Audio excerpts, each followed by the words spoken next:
Hello, monkey. Alright, I don't know. We are approaching day 800. Start of another week here. And now I need to make a UI for the battle system that is actually good. Like something showable instead of extremely scuffed, what I had before. And I'm really not sure how I will be able to accomplish this, as I'm not artistic at all. Hey Phil. So this will be rather hard to do, but we have to start somewhere.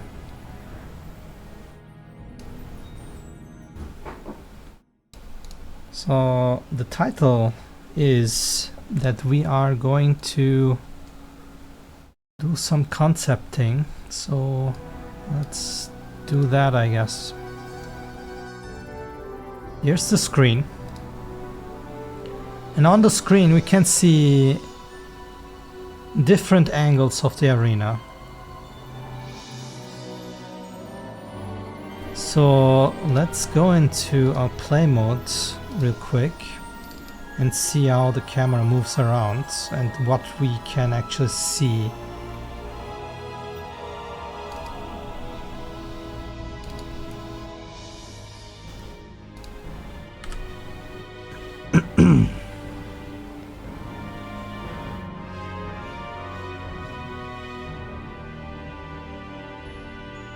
What do we even do when there's this intro, right?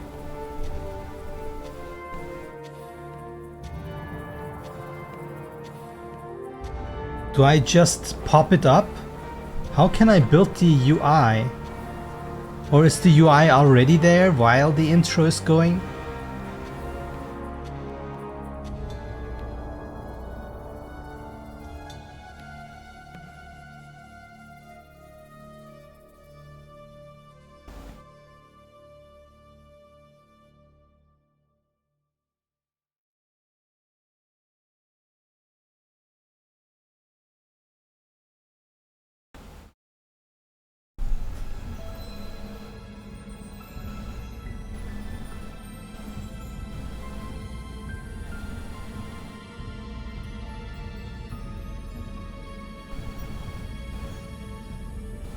So most of the things are in the second third of the screen. Even here it just barely touches.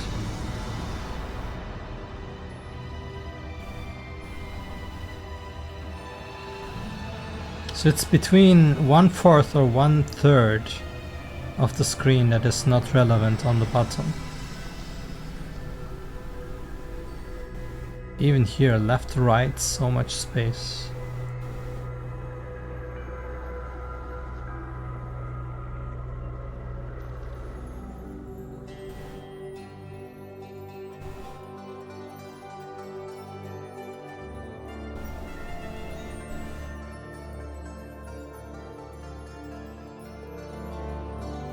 Okay, one thing we could do for better layouting, I probably need a better tool.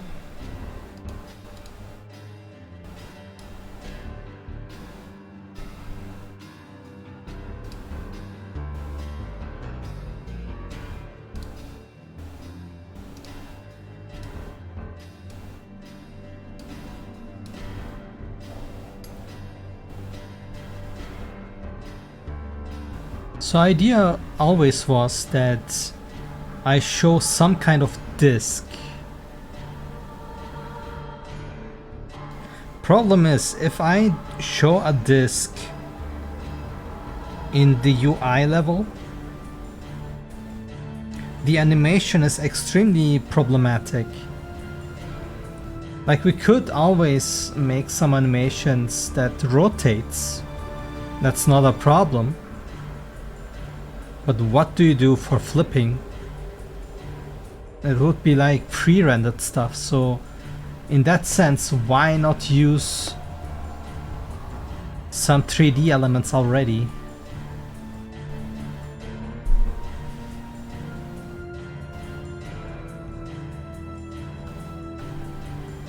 And I don't want to use scene capture for this. Scene captures are always so scuffed. I don't want to make that into a system that works because it's so much energy.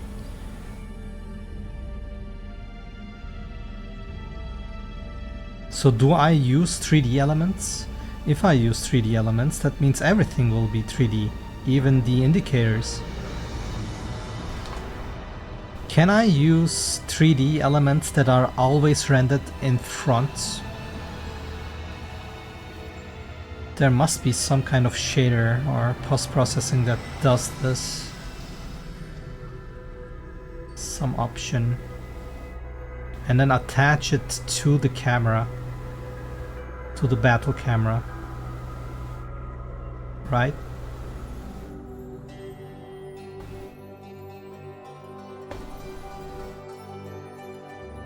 And then if I want to use items, etc., that could be a UI element that pops up.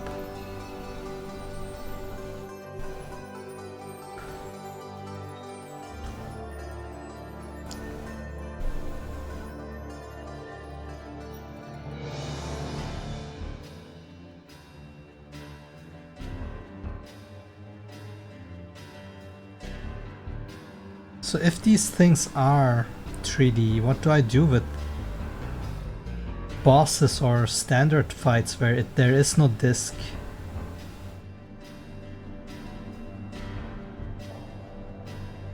Probably need to use a 3D thing then there too, because it needs to be uniform.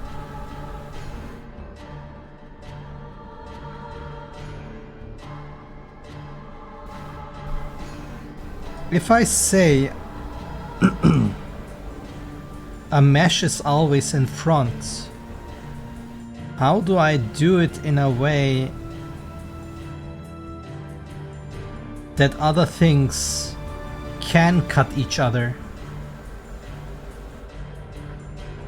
Having two meshes being rendered in front of everything, but they are actually spaced for them, as in they can be in front or behind each other.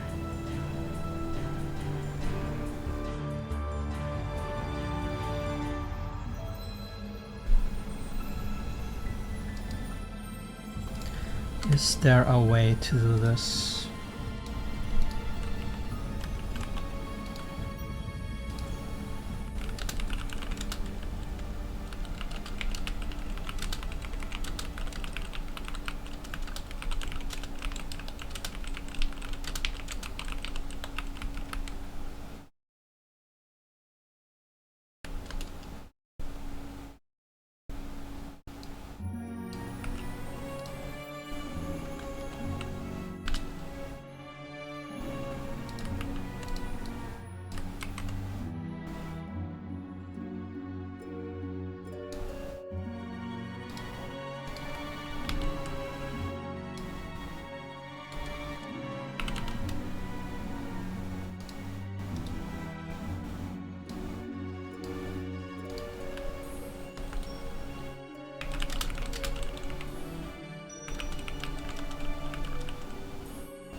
This feels hacky. Be right back.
Alrighty.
Losing anything that could be shaded, but that's maybe fine. Now I need some 3D object here.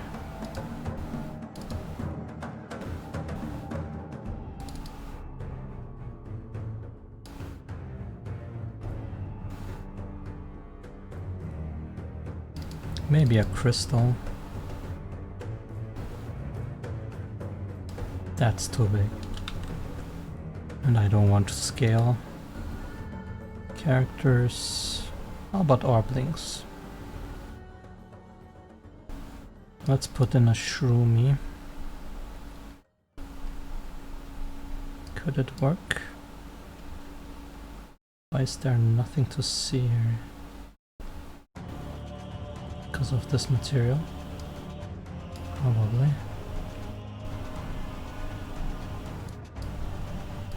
So is this now always in front? Yes.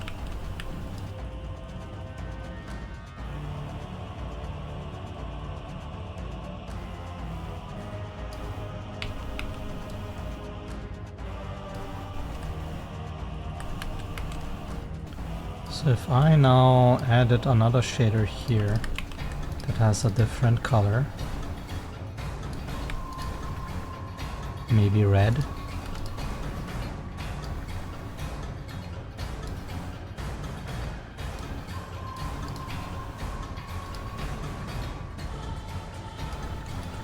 Do they now work? Well, it works. Let's scale them.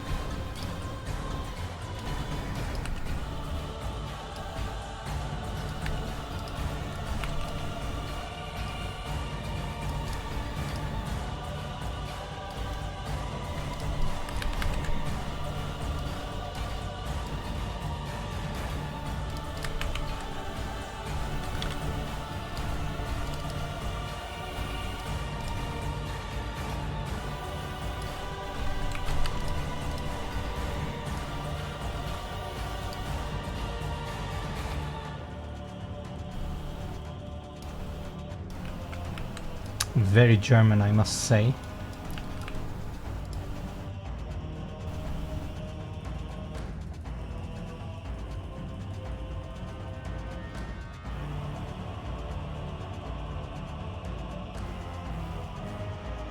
There was something very strange though. Some kind of clipping I saw.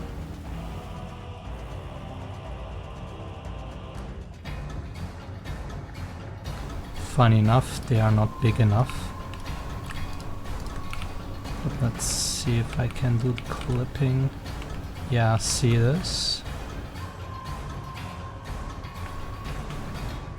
The depth test is from the center of the object. Whoever is closer decides who's in front of the other.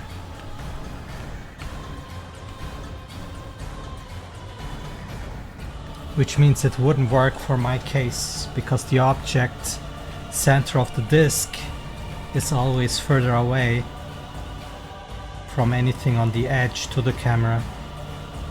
But they still need to be obstructed by the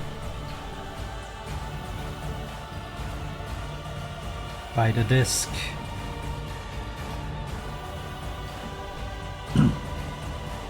Unless I can play around with the numbers myself, this won't work. But even then, I don't want to like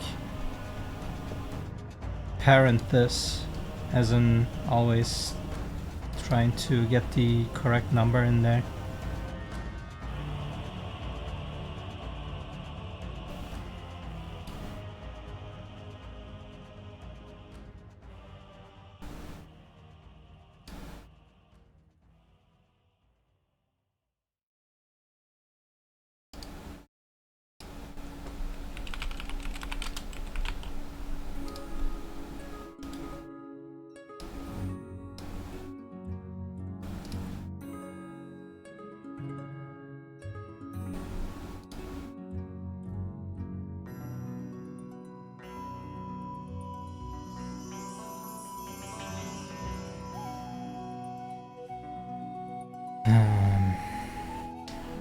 Okay, this doesn't work, so do I need to work with a post-process and some custom depth stencils?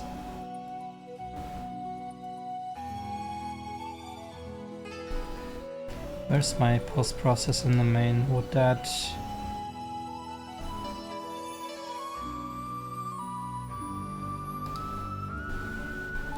collide? Do we even have a material in here? How do I do the depth stuff? Is it from here? I thought I was reading some depth stencil stuff. Where was it? Maps, background. No. Dummy, start area, interiors, here.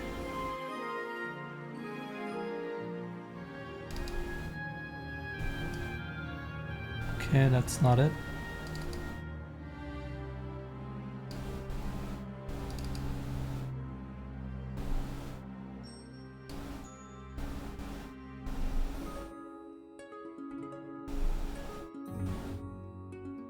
Temple hole material here.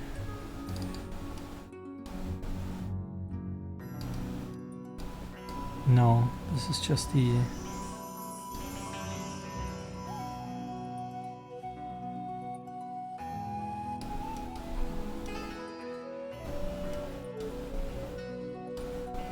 nope. Where is it?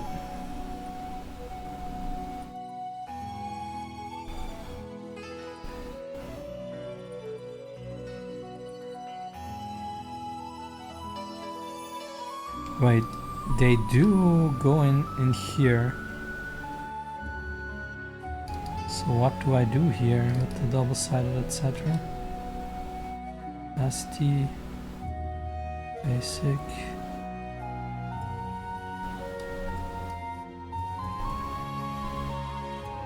Okay, so we are not doing stuff here. But it must be in here.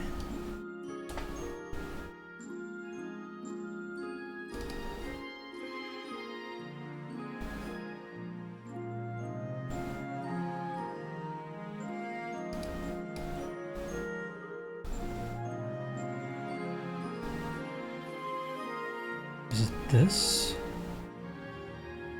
How do I get to the parent?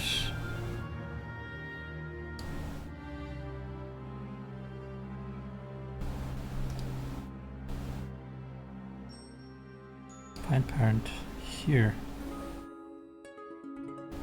Materials, I see. But this is standard material. This is not what we want.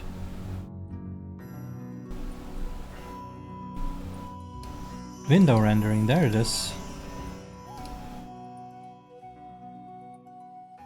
Chambered.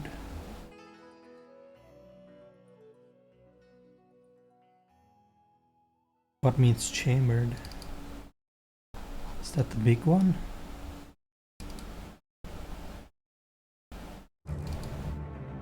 Where am I using that?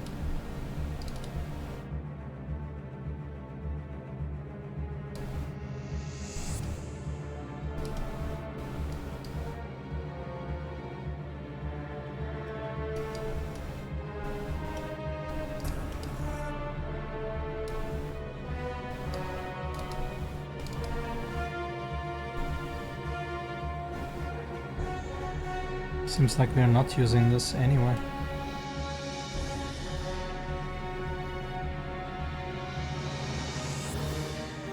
Funny enough.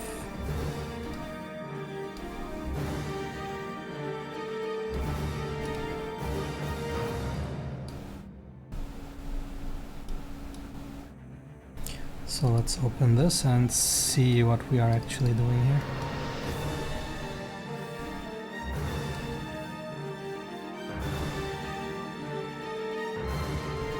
Ah, I remember I changed. I didn't use the stencils thing. We switched to the virtual square kind of solution. I remember. How did I do the stencil mask one though? Oh, stencil mask was for the outliner.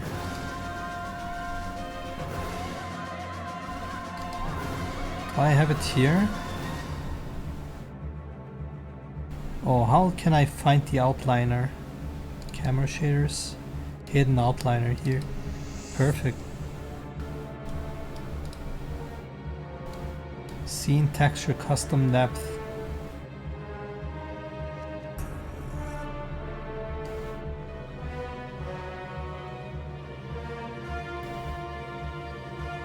So I'm sure we have some kind of processing stuff going on here where we're marking things, right? Or was it post-processing or was it just objects? Wait. Maps.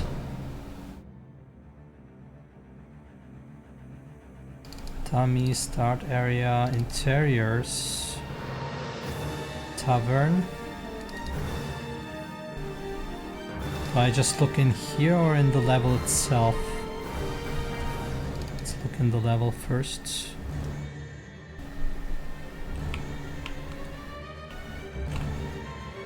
So, am I able to? Yes.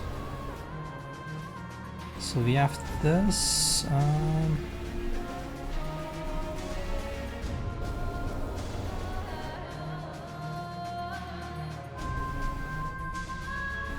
Now where can I find that stencil stuff?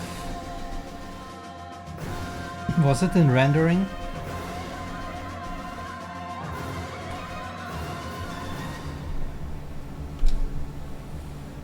I have to find out.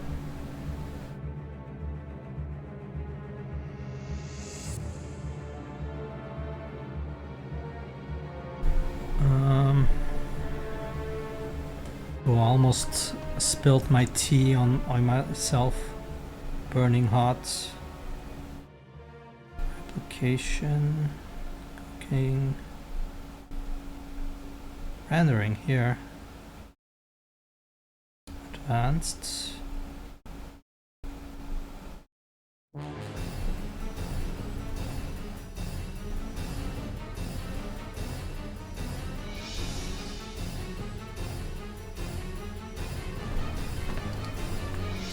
do we just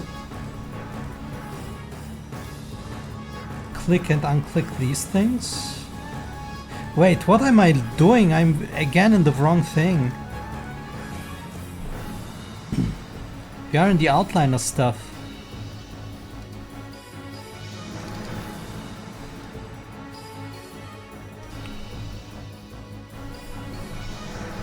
Oh Lord.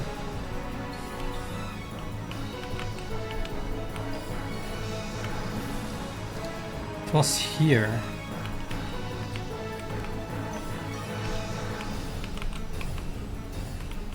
So I guess this thing?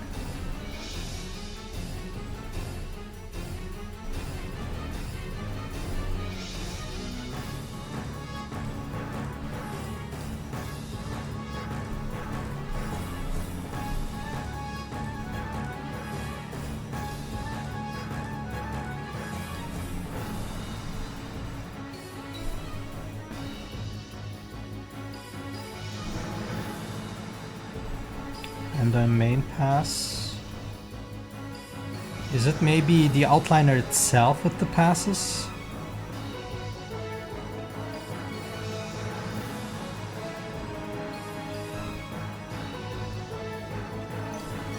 I could have sworn that we need to change every single object for it.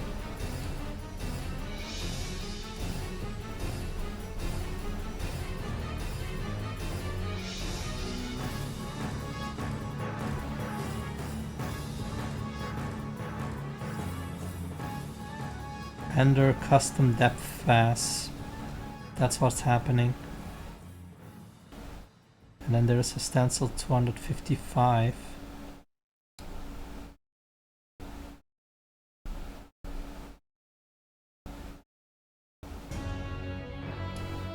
That's what's happening.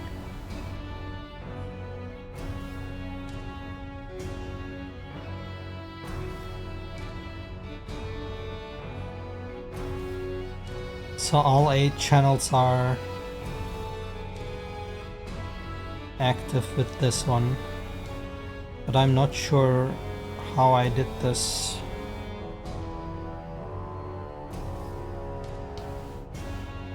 And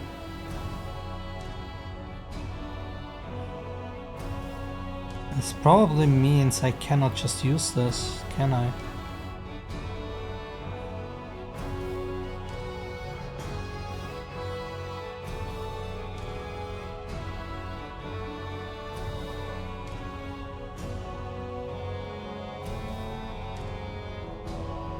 Do I just bank on the...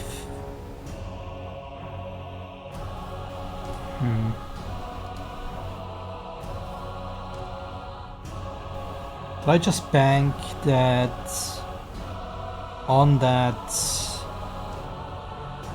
my camera will never collide with any objects? So we can always have some objects in front of the camera. Just need to make sure that shadows are not cast. I mean, right now we are already not doing anything with shadows, etc. But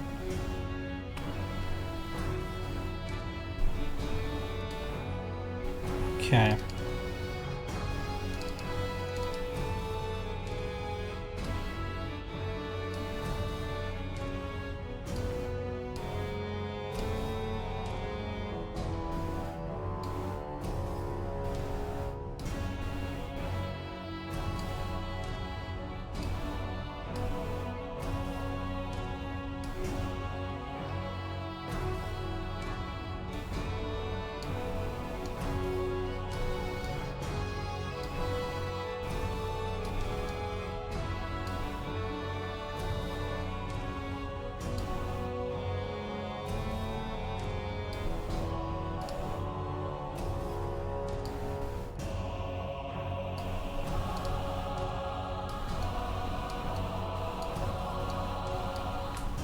Be right back, monkey.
Alright, monkey's back. And now we have to think. And my nose is running, give me a sec.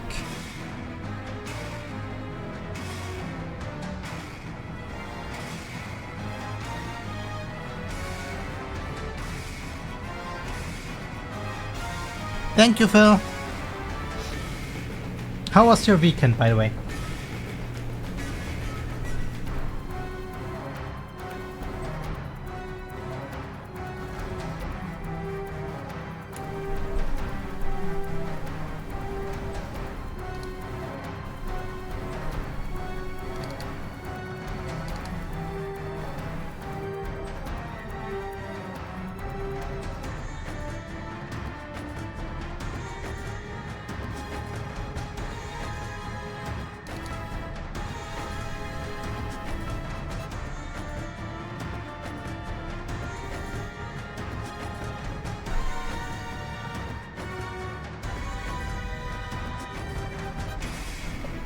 Which game? An update?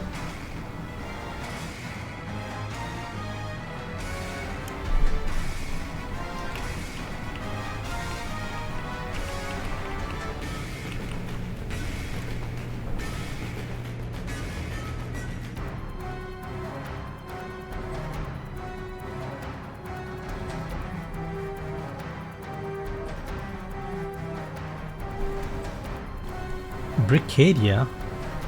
Let me search.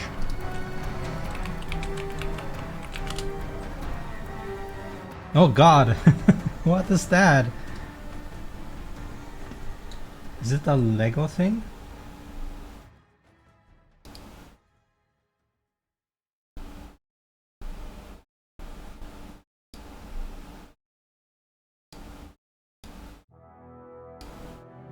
I guess it is Lego, isn't it? Oh, recent reviews mixed. What happened? Is the new update bad? When did this come out? Last year. It's almost 1 year old now.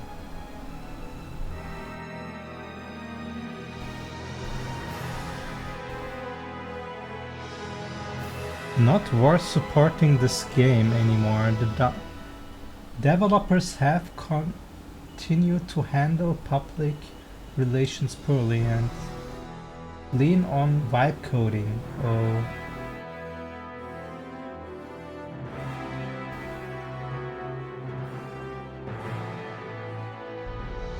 Recent staff termination.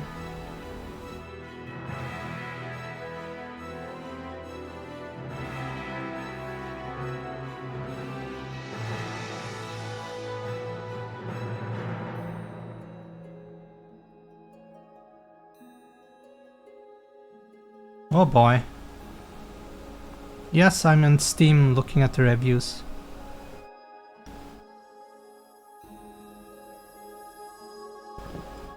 Seems like there is some spilled tea recently.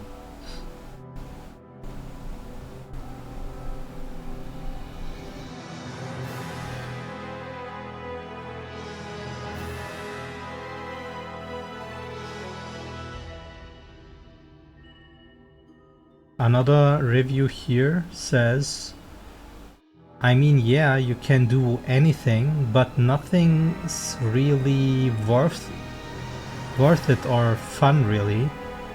If this eventually reaches Roblox levels of possibilities, it will be awesome. For now, I'm not entirely sure. So, oh boy.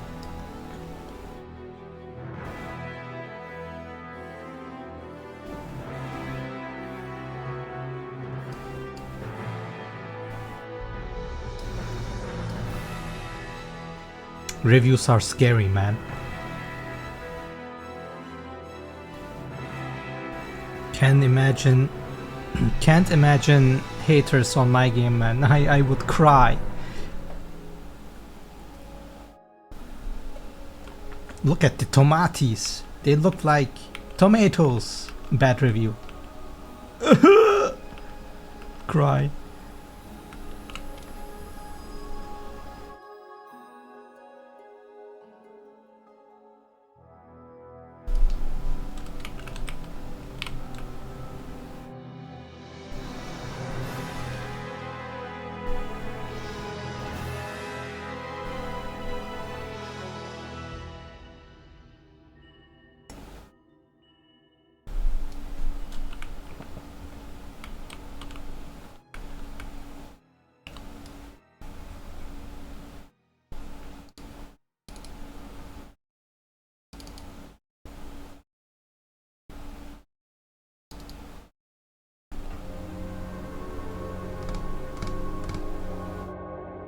Okay, this is a problem. If I wanted to attach stuff in front of a camera,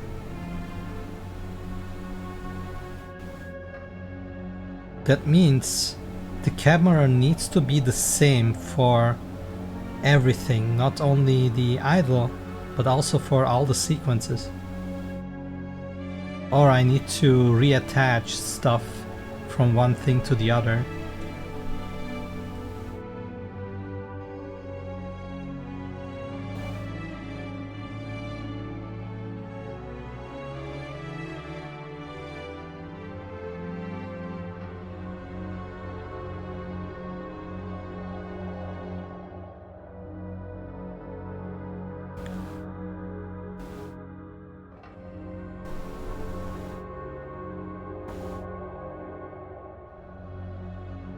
Oh boy.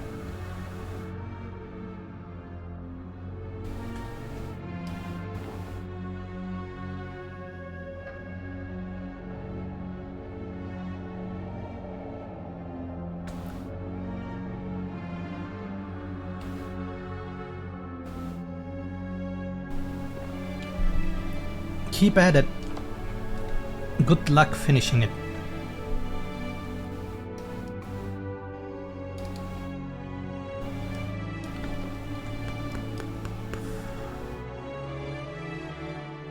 Oh, that's problematic. Thank you. I think I need it.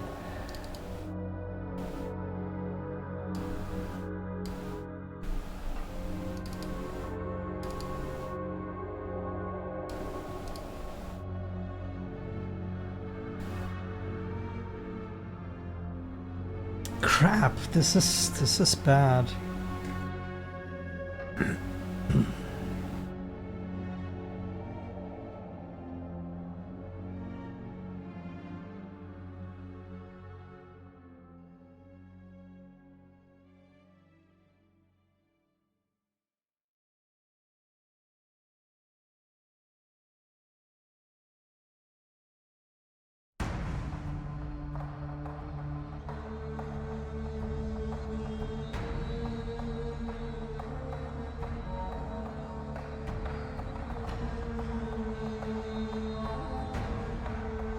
I mean, for every sequence I could write a custom function that attaches to that camera the UI elements, which are 3D. I'm not sure if it's a good idea.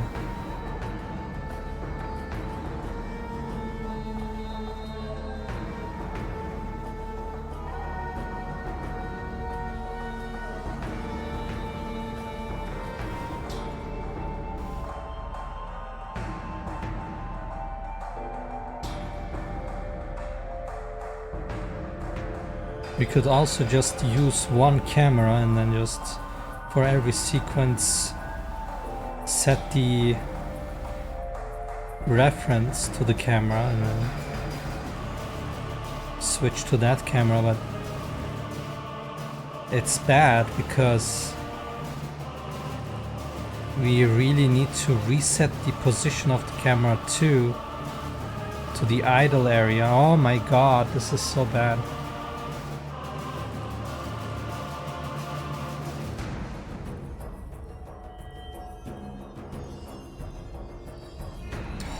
What do I do? What do I do? There are like 3 options and all 3 are not really optimal. So either I have one camera and it needs to be set by the sequence and by the idle thing. That means the position also needs to be set correctly after something finishes, and the code needs to stop for flying, etc. Second option, every single camera for sequences and the idle stuff have the 3D UI and need to switch on and off on demand, which I believe is probably not performant. I mean, our game is little, there's no performance issues, but it's still very, very sloppy there.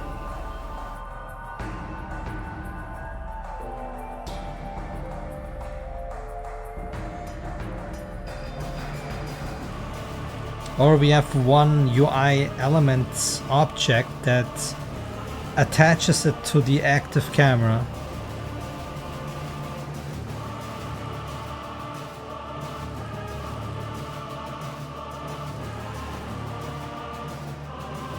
Do we ever have frame problems then? Does the attachment happen in the thread? In that one tick? Probably.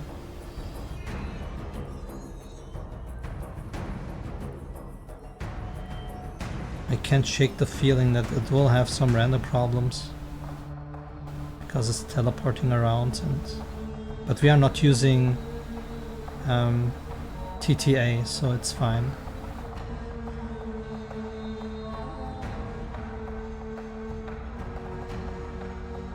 But what if we use TTA at some point?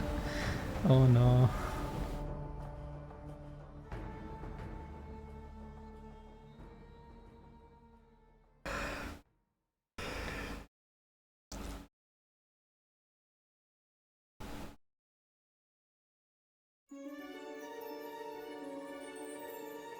I feel like the third option would be the best. But then again, do we go with the 3D option? We said 3D because the animations would be the best, but that would mean if we zoom in on some stuff with the camera, our UI will collide with stuff. There is no sugarcoating this. And the depth stencil stuff will not work with a disk approach. So we would need custom stencil stuff or custom depth that does this.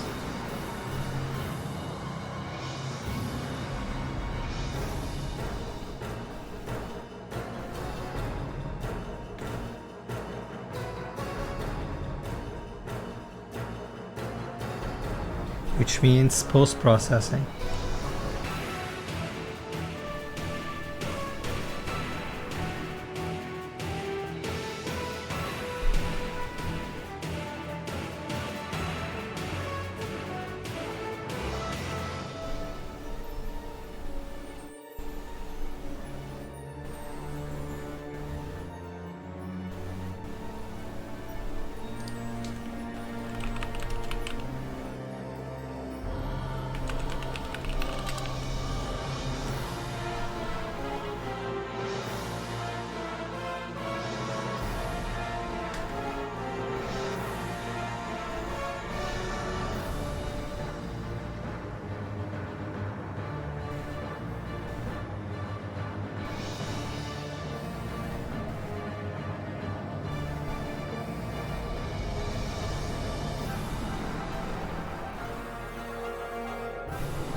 Where's my test material?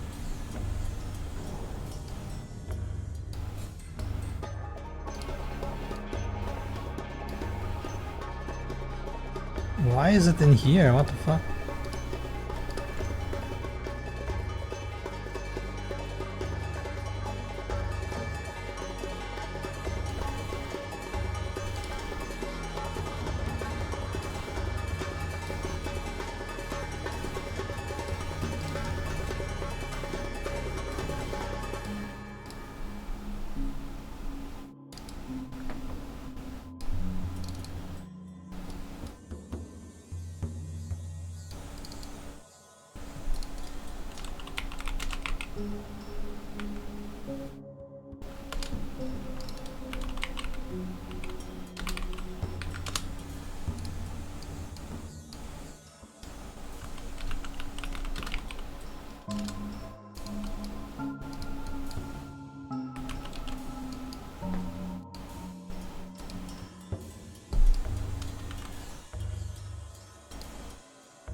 Where's rendering again? Every time. Collision, clothing, lighting, animation, deform skin, rendering.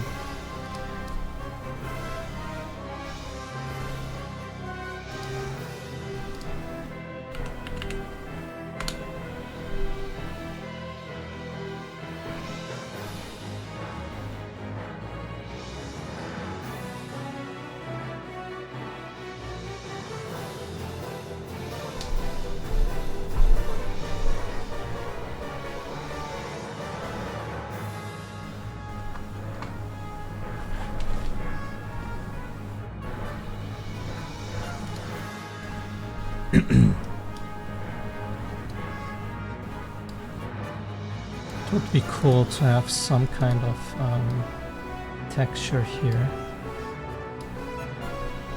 Maybe we can get the shroomy texture in here.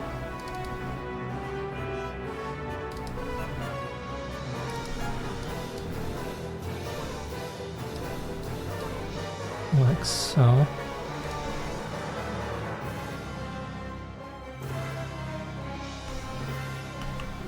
Shouldn't be transparent anymore.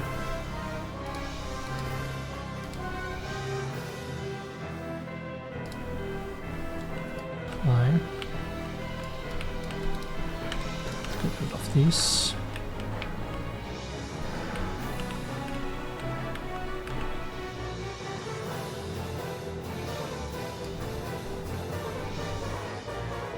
So now, if there's anything here, then we render it, else we render the scene.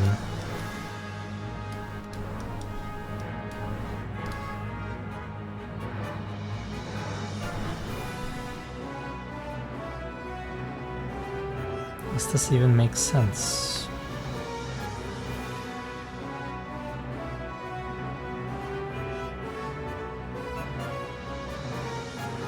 I probably just need the... oh, okay, wait. This is wrong.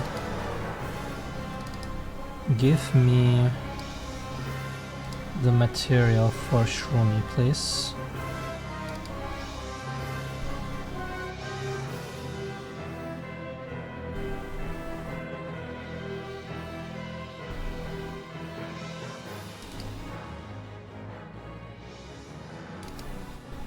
So, okay, this guy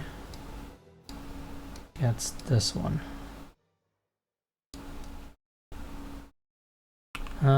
That's a bummer. So we need to change that at some point. Let's keep this in mind. I need to reverse the materialized value of the Shroomy material. I need a note for this. How can I make a note? Maybe like this.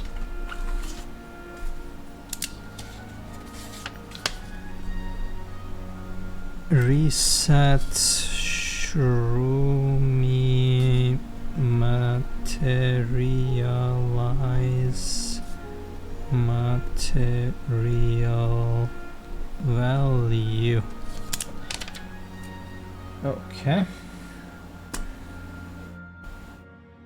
So we have the Shroomy material that is in here, which is not relevant for us, but the mesh is relevant.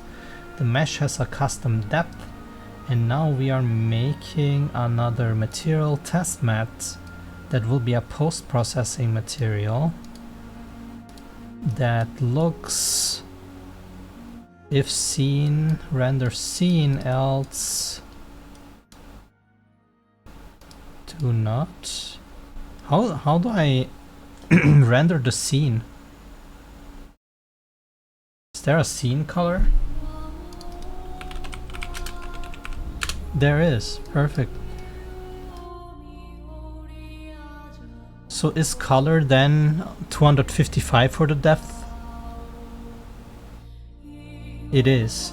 How do I get the material of the Shroomy? This is like 255.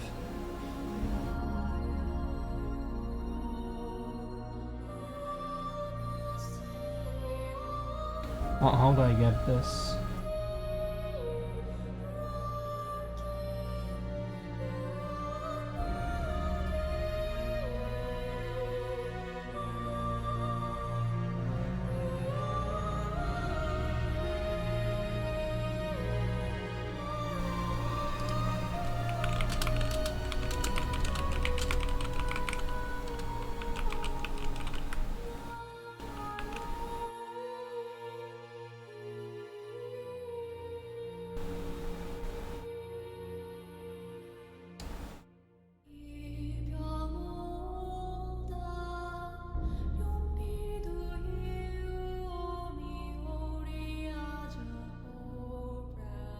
Ah,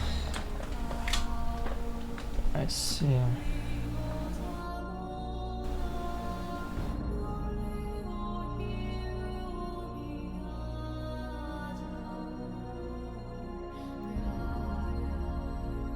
So I could make a scene capture and just render it into the post process.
How can I make this?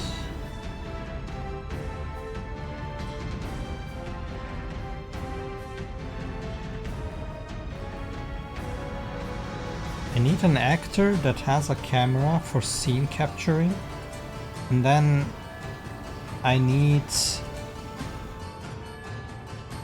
to be able to construct the stuff in there, the disc, etc. That's maybe for the future, whatever. And then we need to see this in the scene. So what we can do for the research part right now is making that actor that creates some kind of black box, and then inside we have some unlit objects.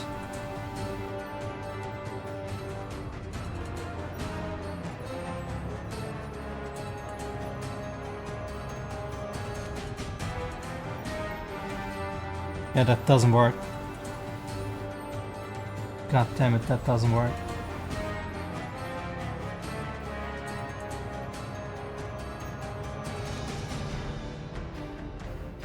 Holy sh...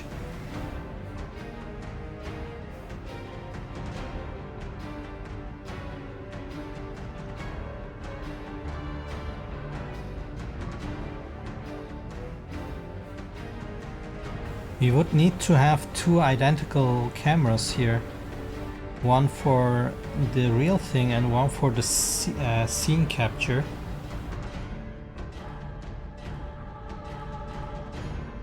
And then on the normal thing we have like an invisible object that has this stencil.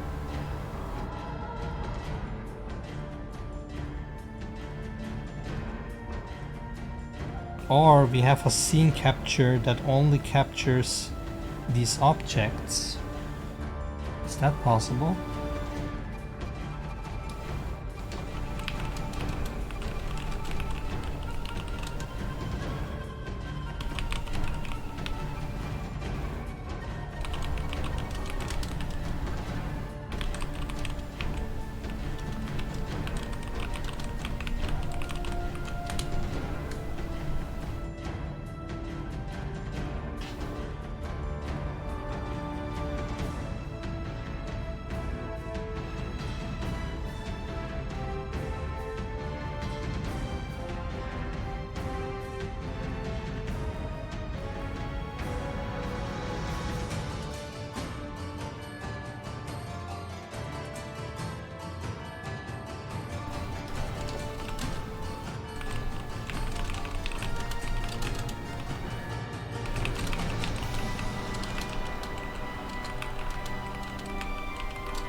Okay, so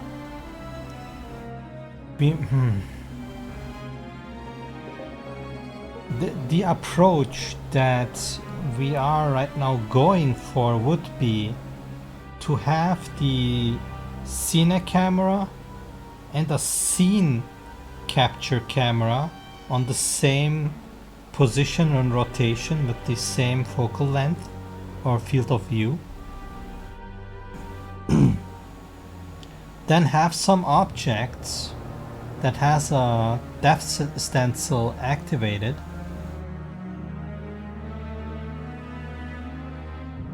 which means whenever that object is in the scene capture or in the cine camera, that will trigger this post-processing material which looks at scene depth and the custom depth. If the custom depth is available, then we color the render targets instead of the scene color. The problem is we would need to constantly match the scene camera with the scene render, scene capture thingy, and they are not the same camera type. Cine camera is a different camera than a cine camera. No, what did I say? Scene capture is a different camera than a cine camera. We could match them because I'm already matching it with the...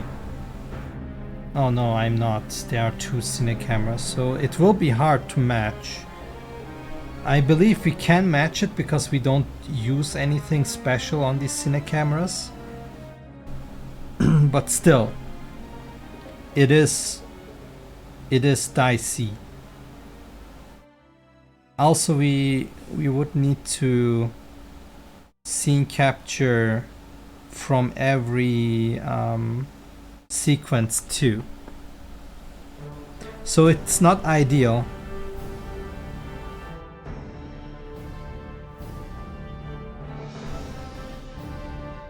So while we are already scene capturing,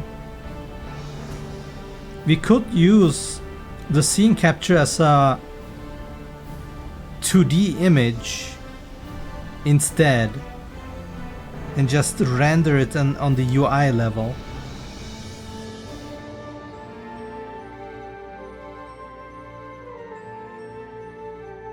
I wanted to not use this, but if you're already forced to use a scene capture to blend two different cameras into the rendering, why not use a scene capture somewhere else that captures it perfectly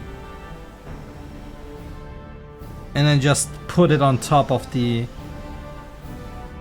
rendering?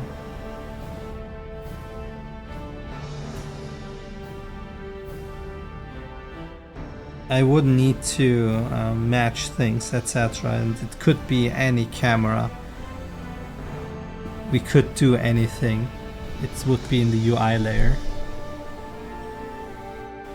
The problem is now, how do we scene capture in the right resolution so we don't have pixelated capture image versus the real-time image?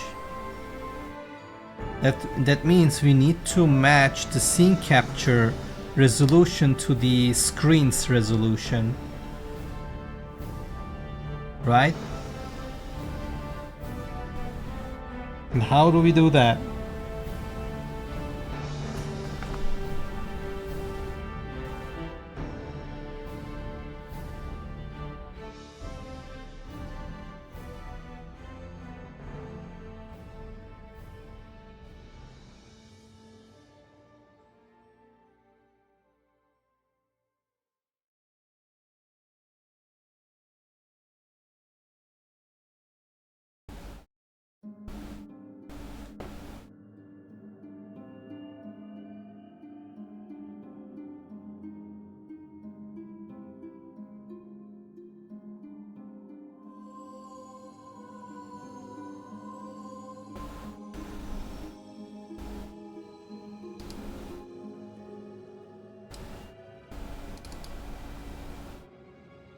So many problems.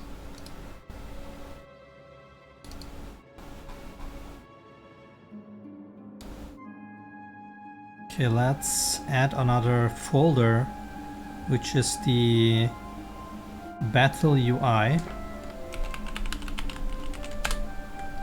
And then we call another folder called scene capture,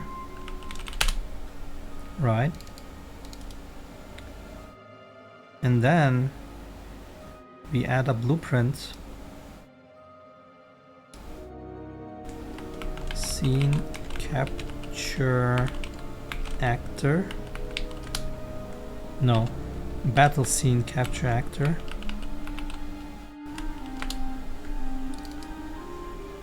And then in here we add a scene capture 2D.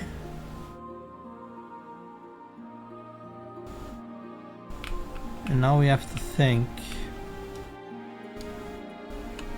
Oh, we could even use orthographic. That would make things easier.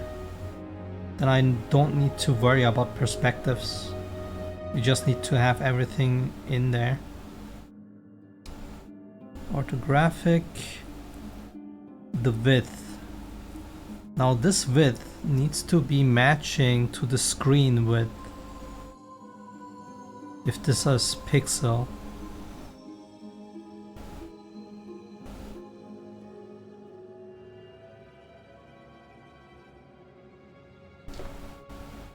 Can I change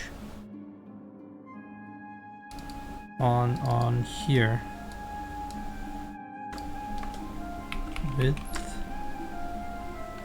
set ortho width, get screen resolution. That's supported. How do I get the current screen resolution?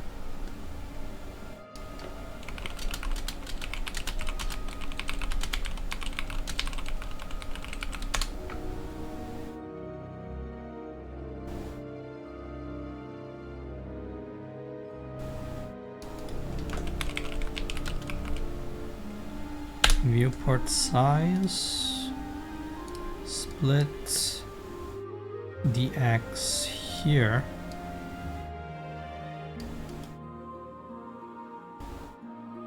So let's say initialize battle scene capture.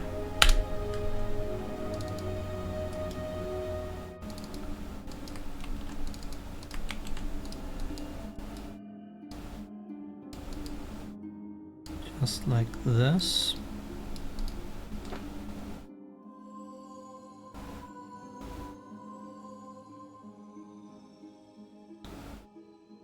And then we need like the show only list on this.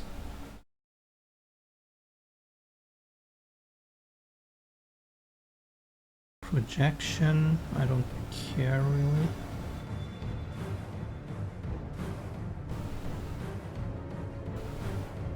Auto calculate orthoplanes, what does that do? Automatically determine a min-max near far clip plane position depending on ortho width value. How? Does it scan the whole length of the scene? Near and far? Are you kidding me? Auto plane shift, what's that? Manually adjust the planes of this camera, maintaining the distance between them. Positive moves out of the far plane, negative towards the near plane.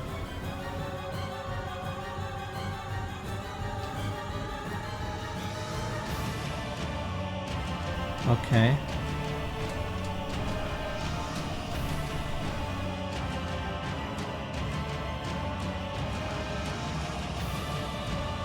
Can I not have a manual thing if I do this?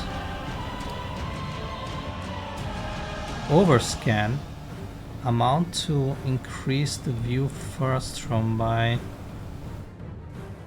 0 from no increase to 100% increase. Is the frustrum like a square in this case instead of a trapezoid?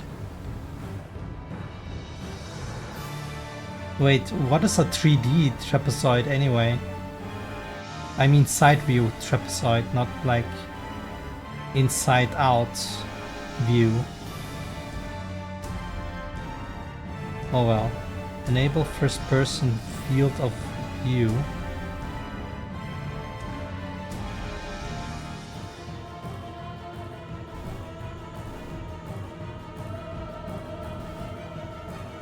Hey Carva.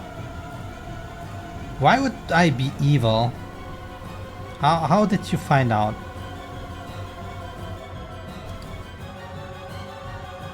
What makes you think this? Oh, yes. I can only recommend this game, but it's on PlayStation. It's called Dragon's Crown. It's a hack and slash RPG in the D&D universe with very, very handcrafted, well-looking 2D animations. It's like looking at a painting in every frame. Yes, exactly that one. It's so good.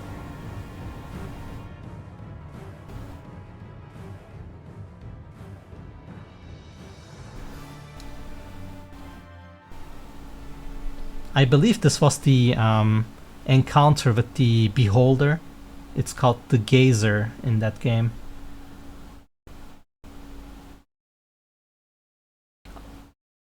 And it's not a wizard actually, it's a witch called a sorceress. The wizard is a guy. He has a book in his hand. To this day, I'm not sure what the difference is between those two. As attack patterns, that is. I never played them. I always played the... What was the class called? The elf? What was that again? I'm not sure.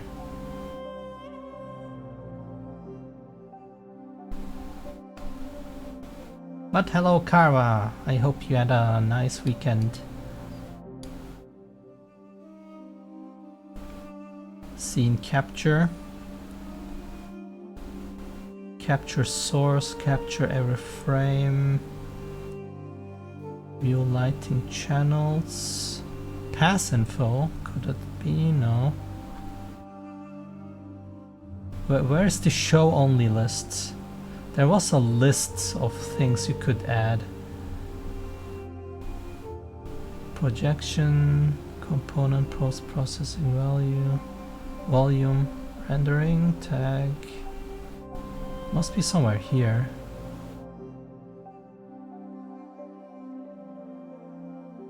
Vintage story.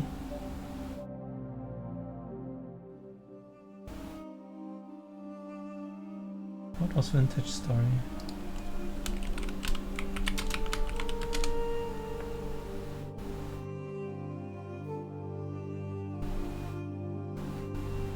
I'm not sure if I know this game.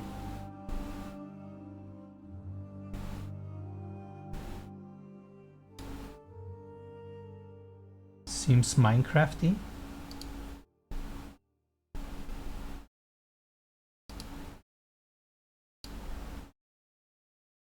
Ah, I see.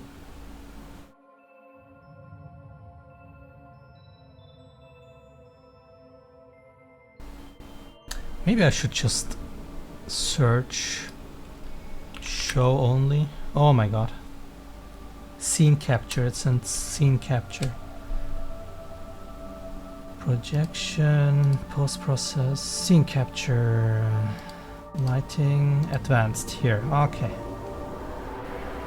General show flags. Can I just say show only? Enable clipping plane.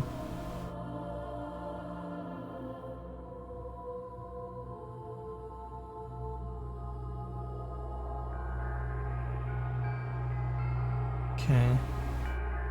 Capture GPU example.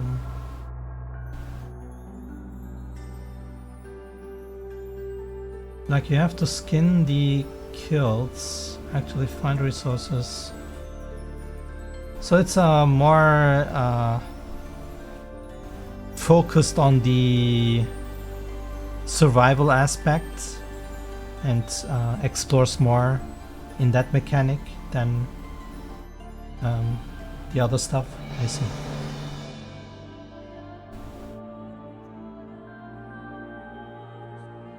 Utilizing on show flags.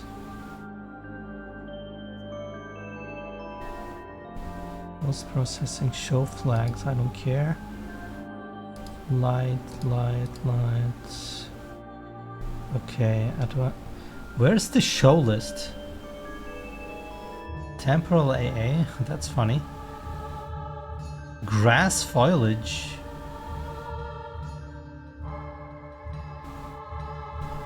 Okay, show.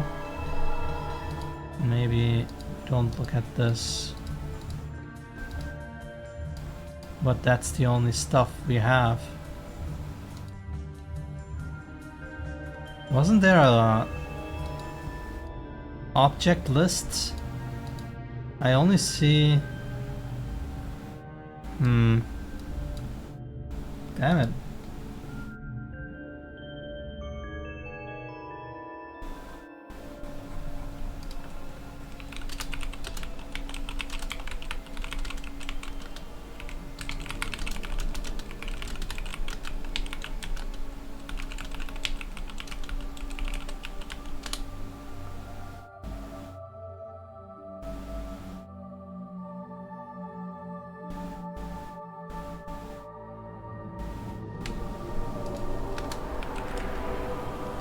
That's not a thing.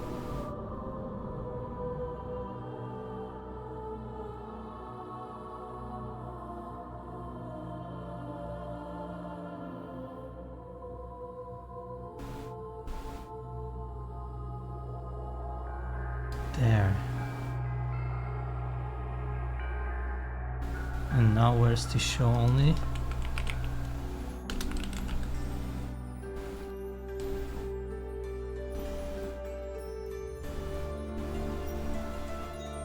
Oh man, okay.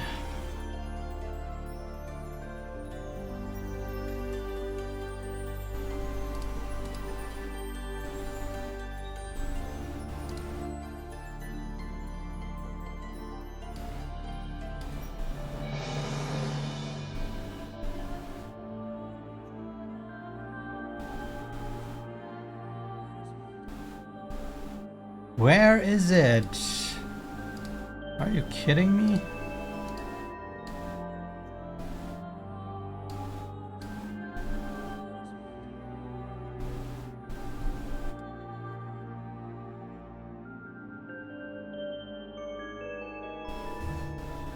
Or do I need to fill this via blueprint or something? Because it seems like there is no... Maybe it's a list. Primitive. Oh.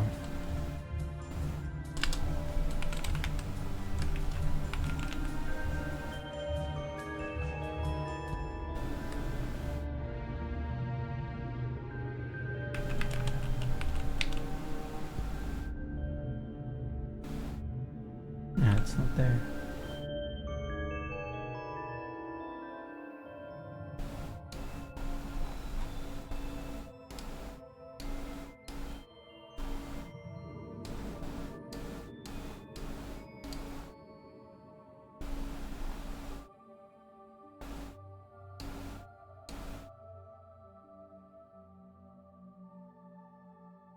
Where's the show only actors list?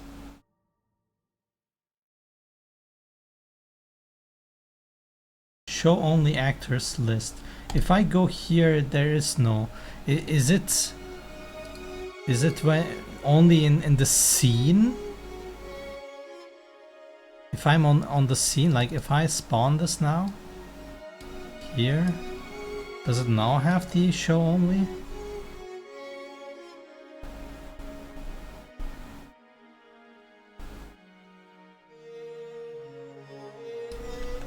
Show only. Ah, I see. So yes, we have to do it via blueprint, because we cannot access actors from the details menu in the blueprint itself. That makes sense, of course.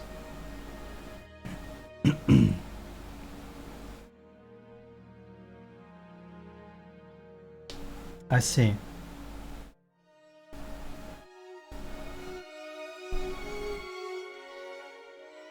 Okay, but it's possible. That's good. We can then add like something from here, I don't know. Something from the scene, and then it would just render that. Whew.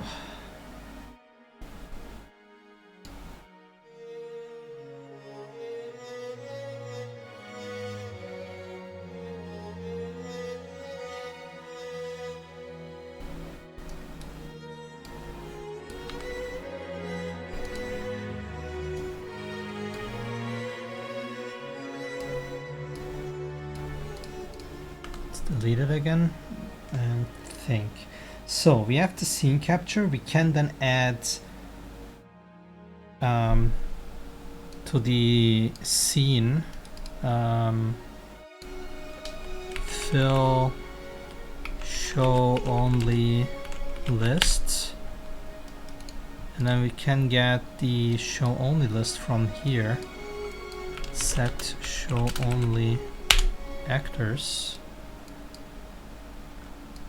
or get show only actors and then add them one by one, whatever. We just need a list in here that we find in the scene.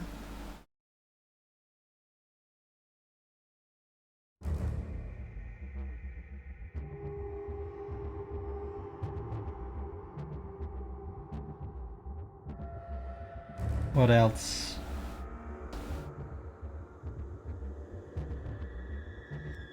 So we could have this thing here that's like a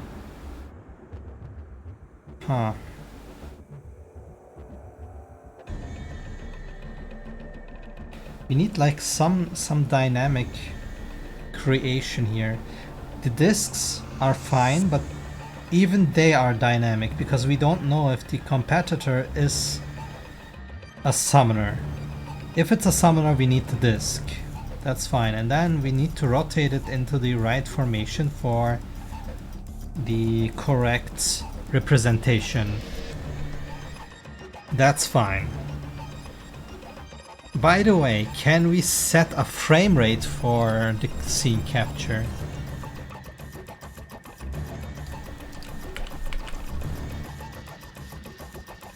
Capture every frame.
Oh, hello, Max. What am I doing? I'm currently working on the UI for my battle system. Also evil monkey business, of course. But hello, I'm Monkey. How are you doing? I hope you're still here.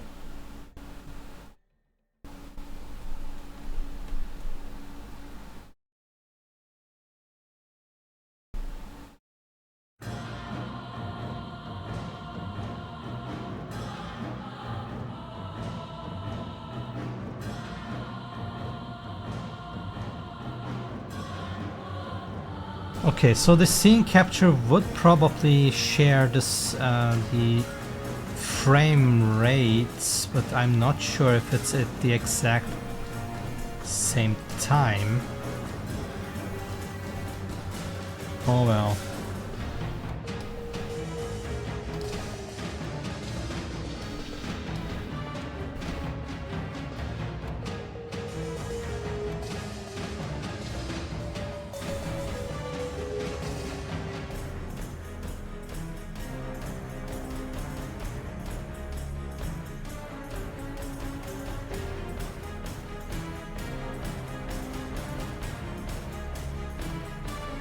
Okay, let's think.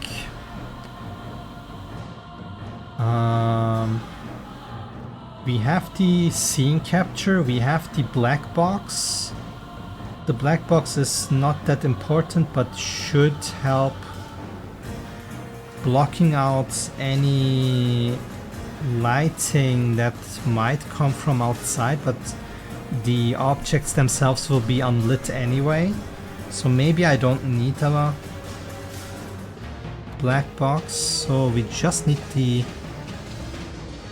positioning of these things, and then we need to scene capture it into some kind of texture. The texture needs to be in a material, the material needs to be in a UI image element that is then put into a UI that is then put into a viewport. And then we can play around with the positioning of the things.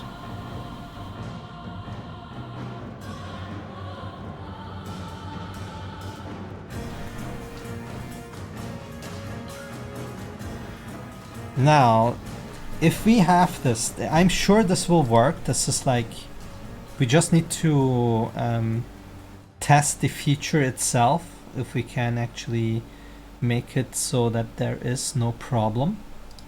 But when we have this, let's say we have this disk, right? Some kind of disk in 3D that has these slots on it. These are 3, 1, 2, 3, 1, 2, 3. Would look like this, kinda. Some kind of hexagon maybe. We could even play around with that idea that it looks like a hexagon.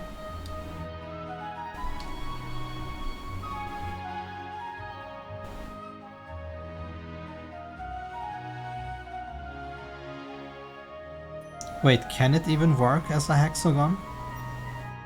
It needs to have like always the same angles for this. This needs to be the same angle as here. So this is the front here.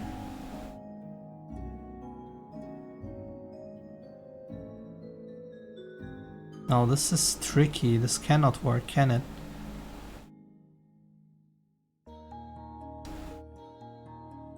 This is another front. This is another front. So it would be like this.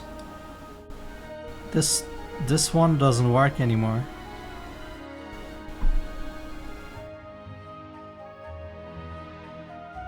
Now the question is here for you guys.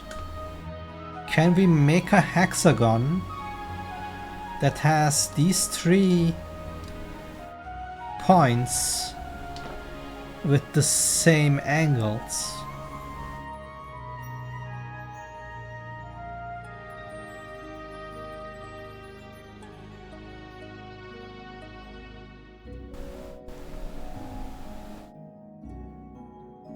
So if we have a triangle,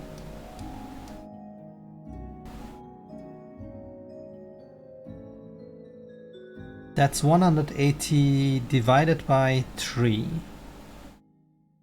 That's 60 degrees each. So is it then 360 divided by no, 180 divided by 6, which is 30 degrees. So I need a perfect hexagon.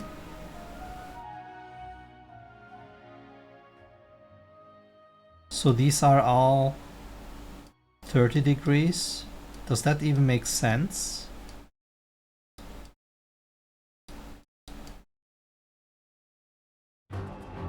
No, it probably doesn't make sense, does it? Because they need to be bigger. What is the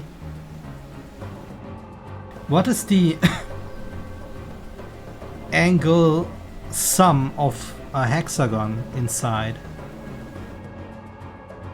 120. That sounds better.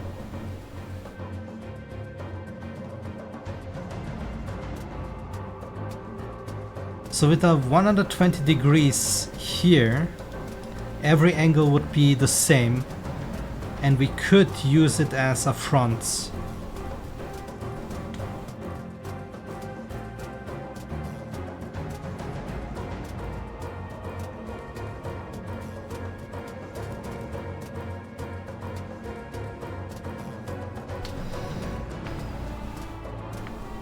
Okay, that's manageable somehow, right? So we have this hexagon with 120 degrees on each node. And then I need like billboards on top at any slot where an ARPling is with its thumbnail, always looking to the camera.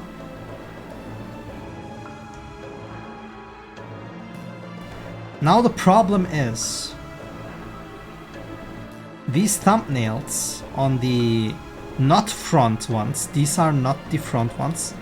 The ones that show inside are the corner ARPlings, which means they have a thumbnail here and a thumbnail there.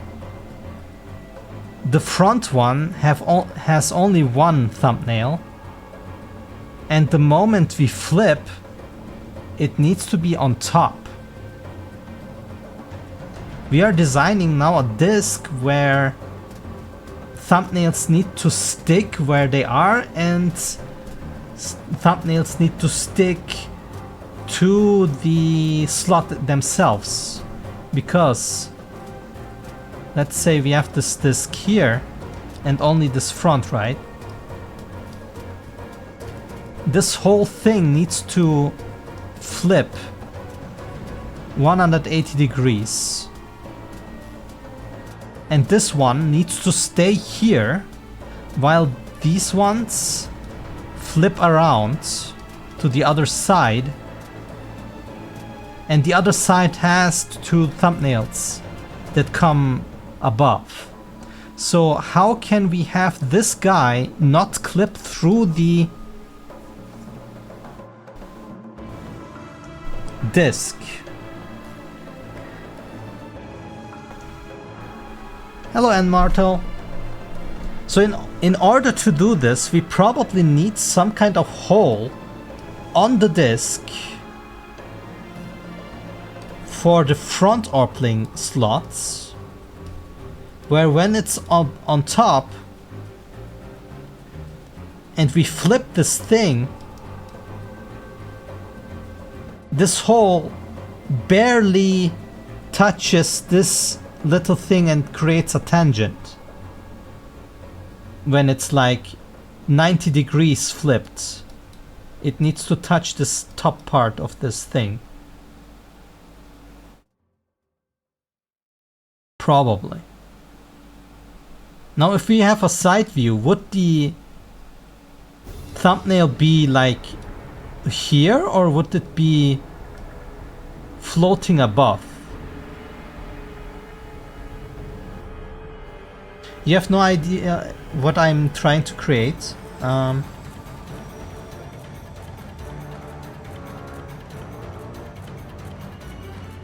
No. Let me show you what without animation, what I mean.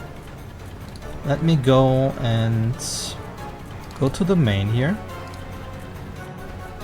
Go to my input router and change this real quick.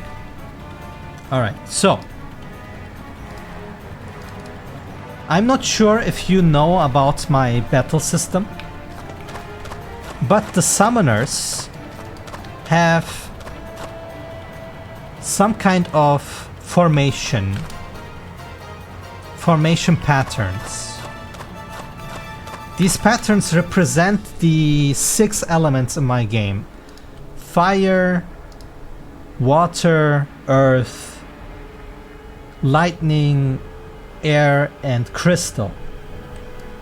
Now if we go here, my old UI shows you this disk in 2D right now, as you can see.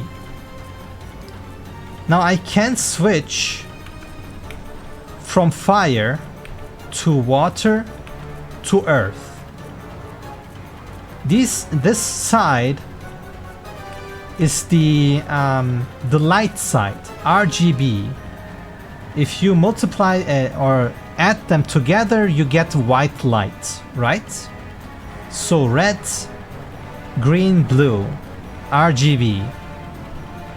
Now on the other side, we have the dark side. So I flip this disc on the other side now, and red turns into cyan, blue turns into yellow, and green turns into magenta. Now, if you can look, if I flip, that means this guy is of course on the other side, green, earth turns into magenta on this side. So this is the flipping. Can you follow this? So this is the disk where it needs to animate and flip 180 degrees. The thing is, this Orpling, this Orpling, and this Orpling are the front Orplings. They stay on their on the side. So if I flip, this Tomati stays where it is, always on top, because there is only one Orpling for lightning and for fire. Now this is the part where it becomes a little strange maybe. We have one front here, one front here, one front here. These are 3 Orplings, but on the corner ones, they're only on one side. So I have one Orpling here, one Orpling here, one Orpling here, but I also have 3 Orplings on the other side. Because I'm flipping, they have always only two elements, so this needs to be exchanged. If I flip, this Orpling will be now on the bottom side, and the bottom side will be on top. So that's where the flipping comes into play. And if we look into how the full formation looks like, if we go into blueprints here in the battle system, you can see here that when the fight is there, we have three fronts, 1, 2, 3. We have an ARPling here in between, on the back here, but then we also have on top these ARPlings. These are the ones that flip inside. So if I flip here, this ARPling will go to this side, this ARPling will go to this side, and this one will go here, this one will go here. So if I have this thing here, and ARPlings here, we also have ARPlings on the other side. So they need to flip with this thing.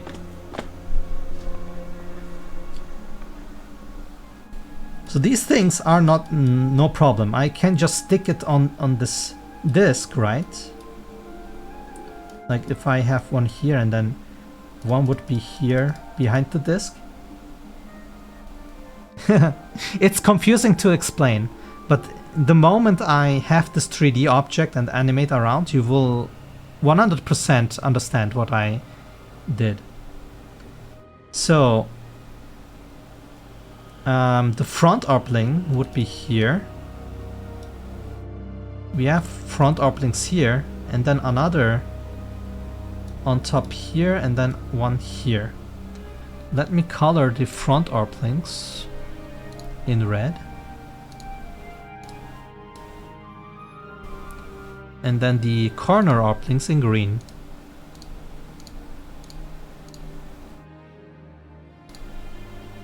So this will be hidden by the disc.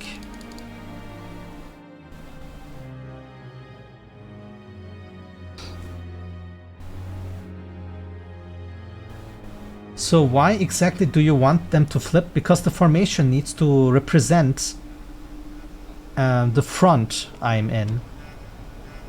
So if I flip this, these two ARPlings need to change their sides while this goes, but this one needs to stay where it is.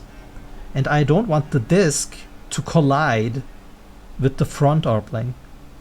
So the idea was to have a big hole here, where when this disc flips 180 degrees, it wouldn't clip through it.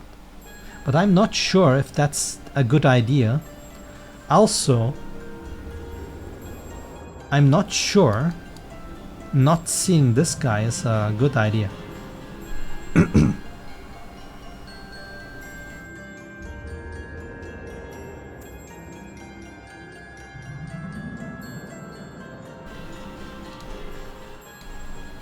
On that note, maybe I can show you something else where it might look a little more presentable. If you see this, right? This is my formation. Red, green, blue, fire, earth, and water. On the other side, we have cyan, magenta, and yellow. If we look at the status here, can I actually flip this? Yes. So this is what I try to do with the disc. See this? This guy flipping here, but this guy staying here. This will happen for the UI too. And as you can see, if I flip this, and this thing would be a disc, a whole plane. If it flips up, it will collide with this guy. We can't have that. So either I do a similar system as here, where there is some kind of platform that stays in a horizontal way and then just changes the color.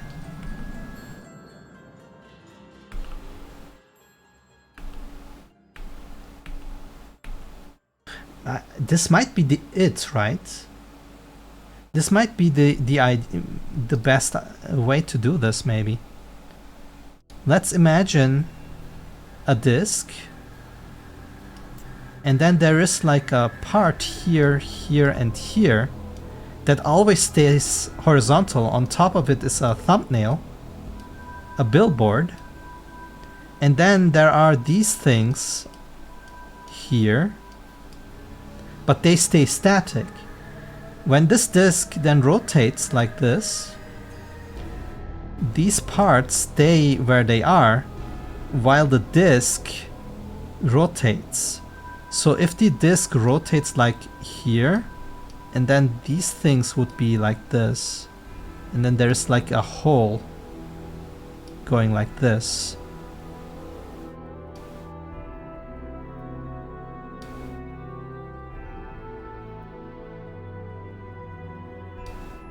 And then the other ARP links would be floating above here. I think this is what we have to model.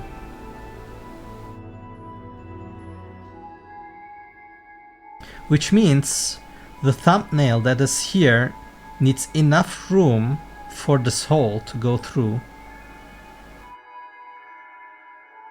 I can only think of the baby toy. Which one?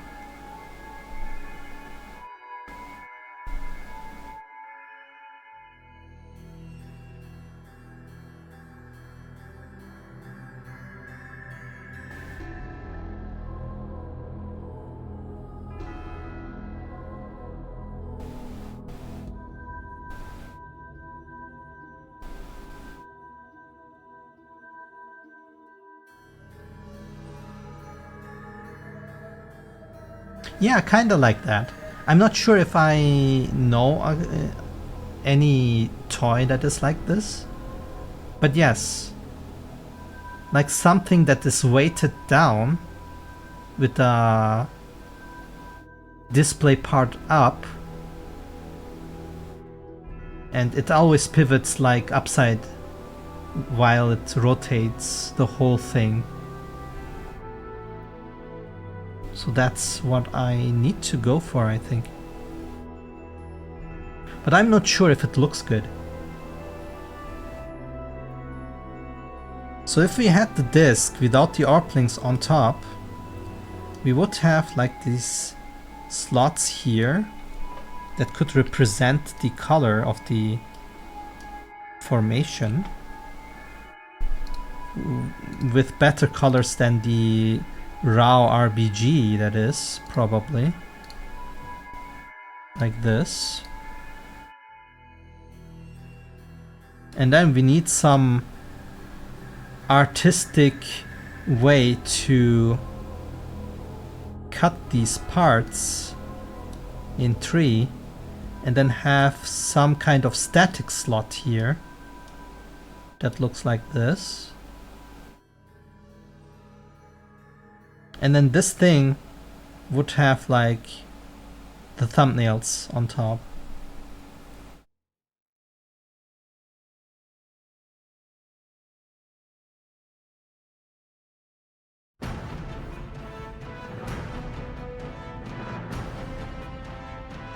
Now the question is, how big needs to be this disk to make the thumbnails big enough and have some kind of offset from the floor, while the big hole could reach this part without clipping, right?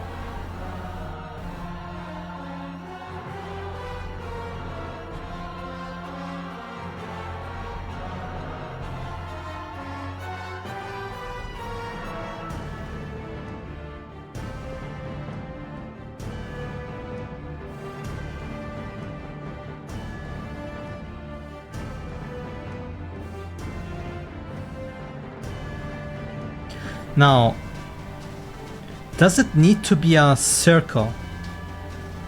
Could it be some 3-point or 3-edge symmetry kind of carving for this?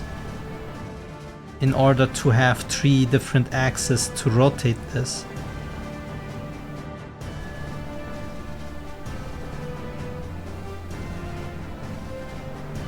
Problem is also my elements would already have some kind of shape associated with it. Can I use these? I can't, because the black side has strings as their representation.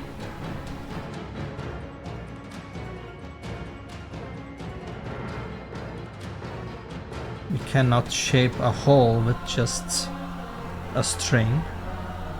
We do have solids though for them, 3D solids.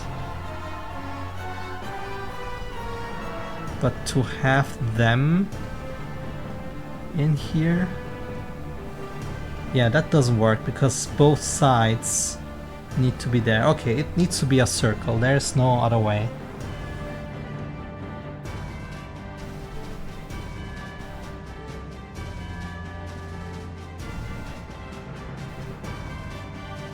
If I had this disc like so,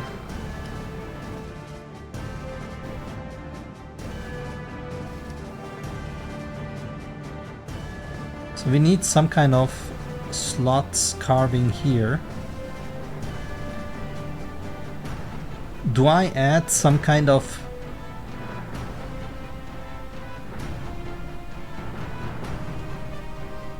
decoration pattern here that represents the side? Fire as triangle, water as circle, and earth as a square. On the other side,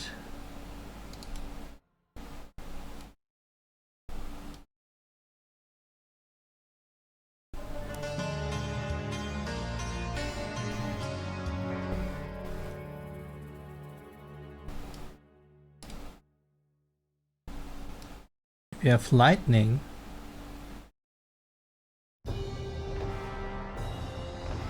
Now this is not water, but earth on the other side.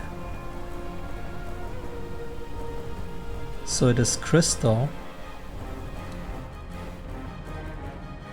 And then wind. I think it would be like this. Now, does this even look good? I don't know. But we could always find some way to artistically make them look good. And then we need to color these parts into their represented formation color. Probably some kind of texture.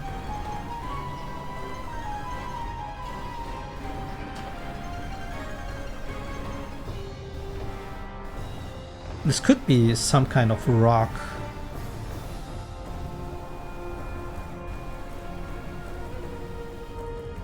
Hello Kusakabe.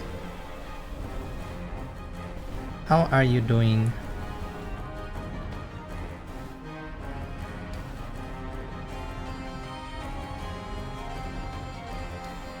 Monkey is good. Monkey is currently thinking.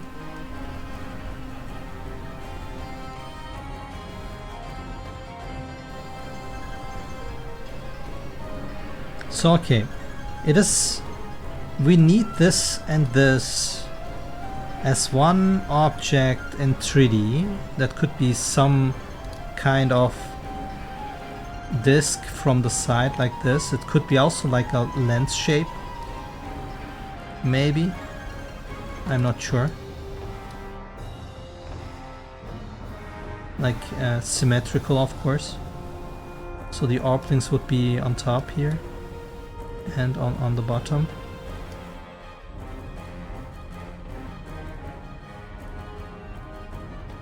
So there are 3 here, 2 here, and 1 here, and then 1, 2, here and another one here. This would be like how they would look like. And then when we rotate, this stays, and this stays on top. What is Monkey thinking about? I'm thinking about the UI system for my battle. Currently, I'm thinking about how to represent formations. It will be a 3D element as a UI object. I probably will use a scene capture for it with a show only list. And then it will look like this, but in a disk form where it can flip and do this. These things would be like some circles that are attached to a disk, and then the whole would be like going through here when it flips like this.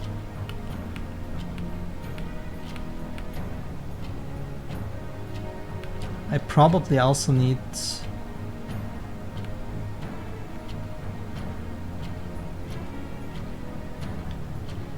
so maybe I also need some kind of material that fades into the other color while doing this, because if they cannot flip, they can also not change the color on the other side.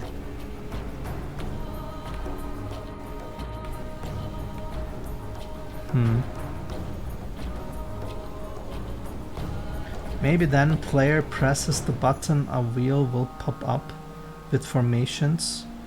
I'm not sure. I think I want them to be shown all the time. So in order to see HB gauge and MP, status effects, etc.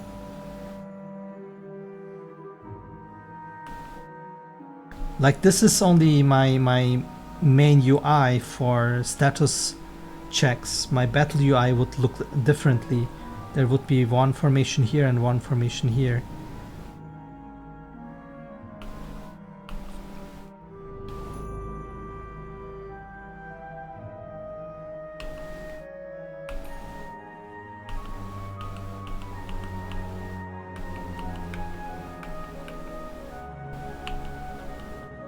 What I need to do is I need to create this object, and then I need to be able to have it as a UI element too.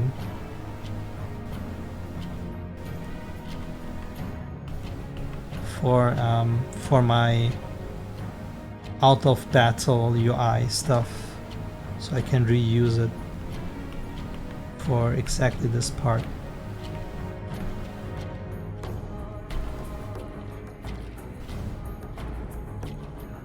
The problem is, if I use it for this part, do I use the 3D representation or the thumbnail billboards?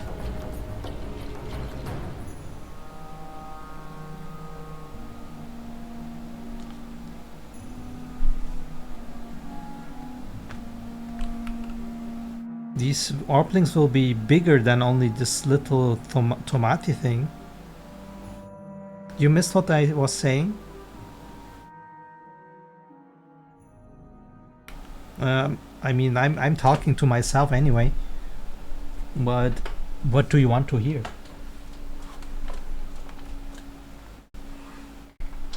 Don't be sorry, it's fine.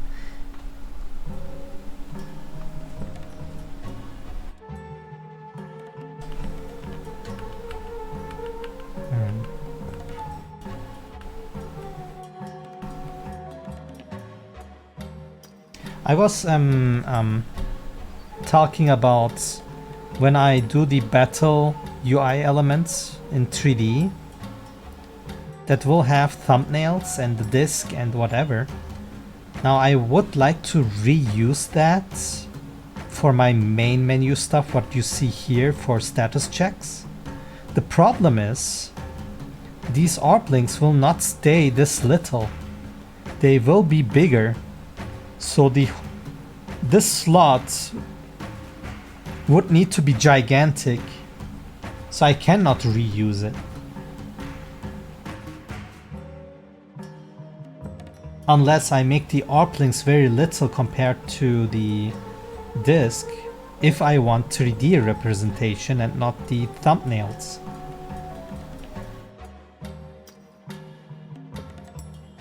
Right now, my design, this disk thing, will have these circular profile pictures of the ARP-links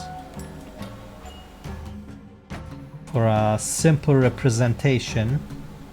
And while the battle is here, if you go to the actual battle implementation right now, so this scene will be looking like this. Ignore the little mushroom here. So we will have these 3D elements here, while a UI scene capture of the disk representation will be here and here on top of everything. And they will not have these 3D things, they will have pictures of the ARP-links. Now, do I need to see all ARP-links all the time? Because if I don't know what the enemy has, let's say the disk has a perspective view like this, right?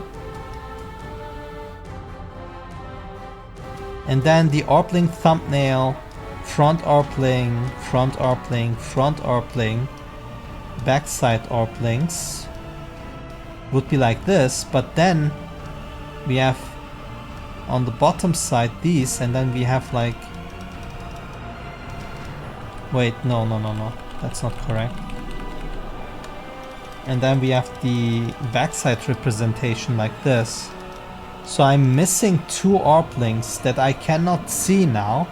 And if I have an opponent I never fought before, I cannot see what is on the other side.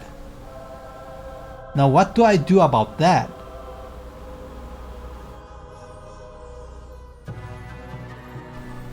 How did it work before?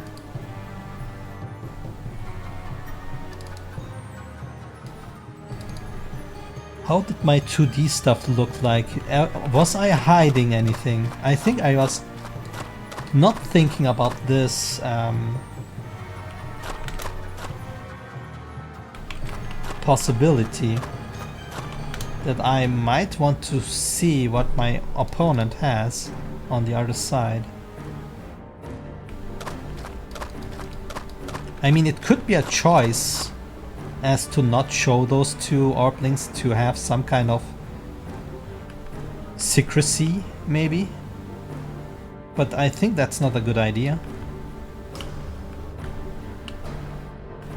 And yeah, I cannot even do it here because I don't have a full formation. Let me change that real quick. Can I change this real quick? I cannot change this real quick. Can I buy ARP-links? Can I... Oh, what I can do is change the positioning. I need to go to the shrine.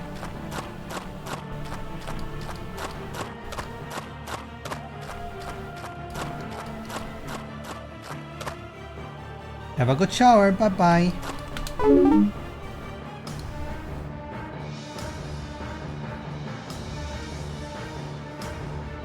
Store away.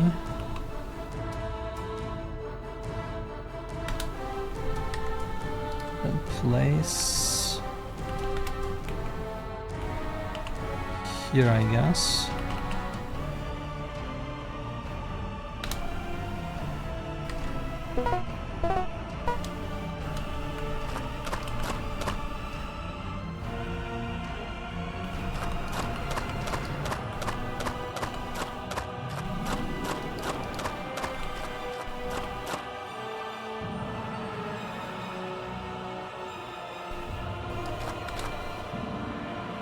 You are thinking about it? Okay.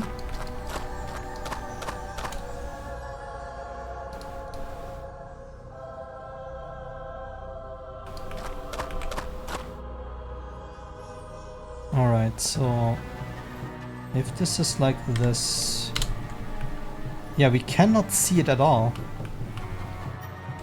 right? I can see it on the other, on these slots, but not if I'm here. This guy is then hidden.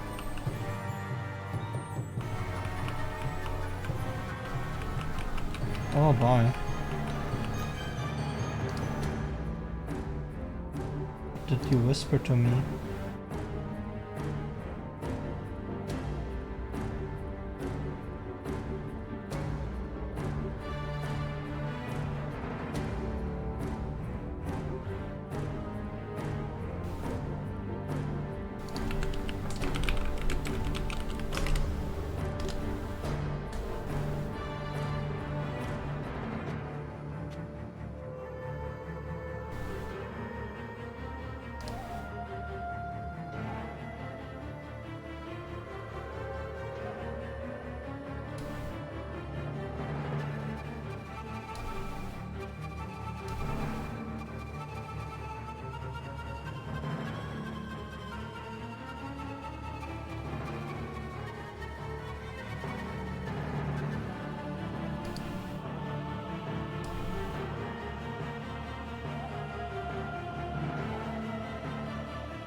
You're just showing the disc with the three holes. That's exactly what I'm about to make.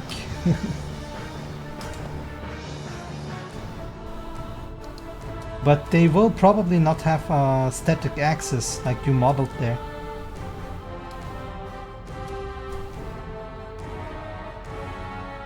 Yes, the axis, you mean the noodle, right?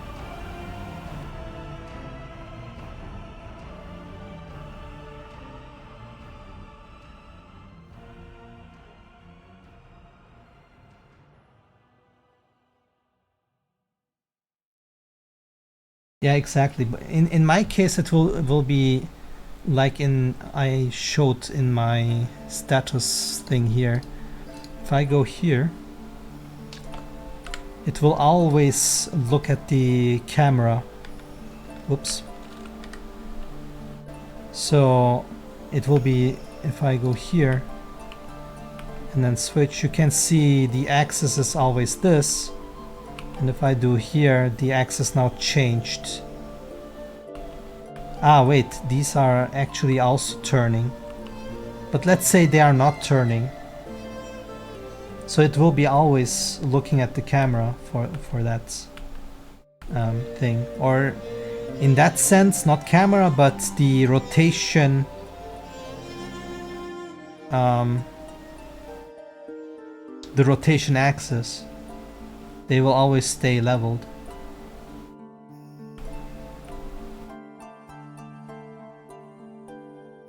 If I didn't do it leveled, how would the rotation look like?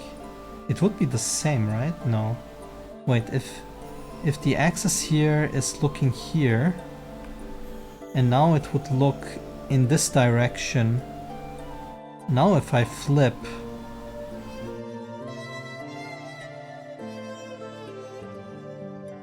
it will probably do the same rotation. It doesn't change. It really doesn't change at all.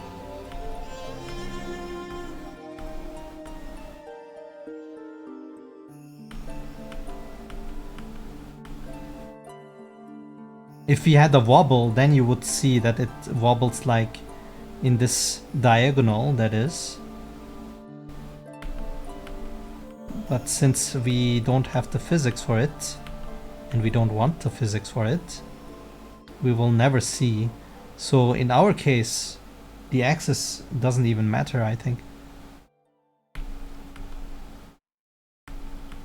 We could even model something like an axis and then it would never matter because it's not turning.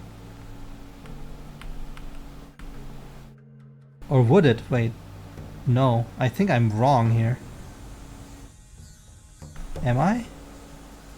Oh my god, my brain is not braining here. I cannot visualize it in my brain how this would work if I had something like that.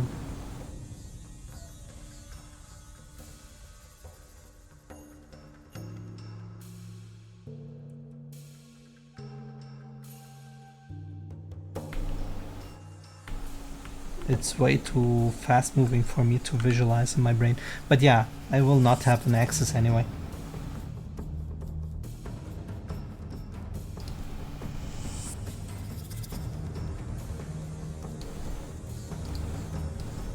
Let's turn this back on.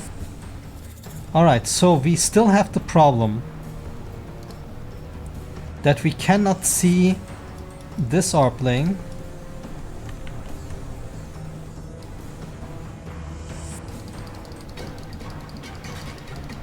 And this orb plane.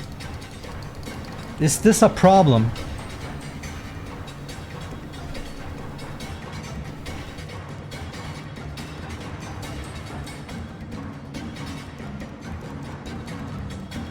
Maybe I have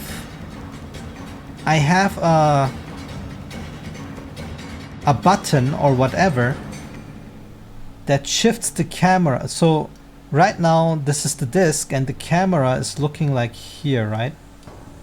With this angle, like it's further away and then sees this whole thing. Maybe I can flip the camera to the other side with the button hold, and if I leave it, it goes up again. I think that's the way to do this.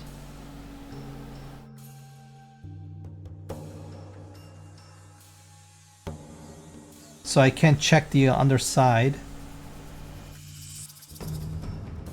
Which means if we have these thumbnails, they need enough room to have the MP and XP thing. Where do I put the name on these things? Do I even have a name? Should I use a name? I shouldn't use a name.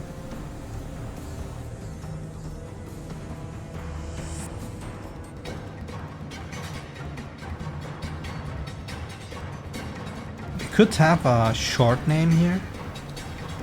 Like 3 letters or something.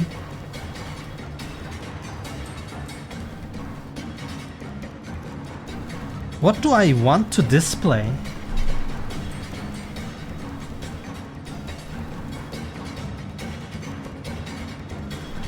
So HP, MP, that's a must.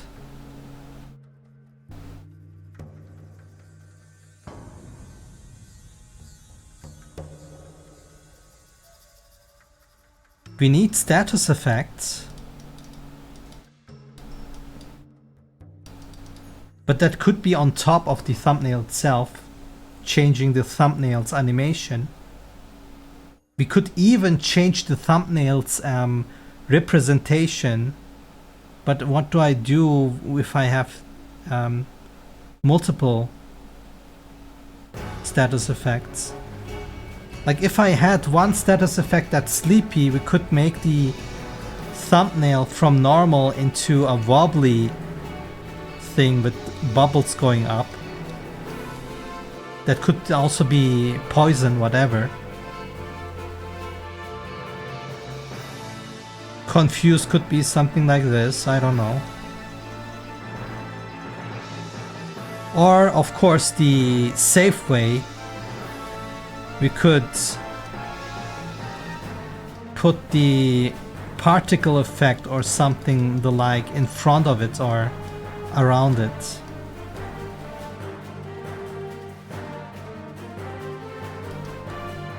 Right? If I use particles, I need to be sure that they don't clip through the disc.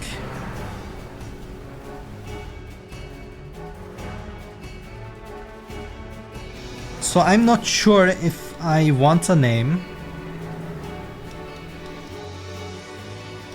That's a question mark for me. That could be convoluted. On the other hand, I probably don't want names, because if I have a standard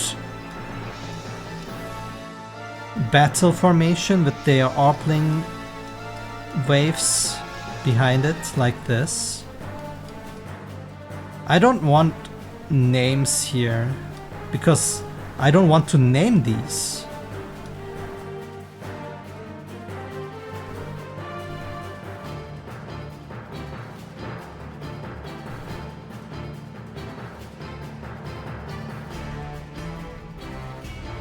I had names for them, because I also had like an indicator on the top of the screen that said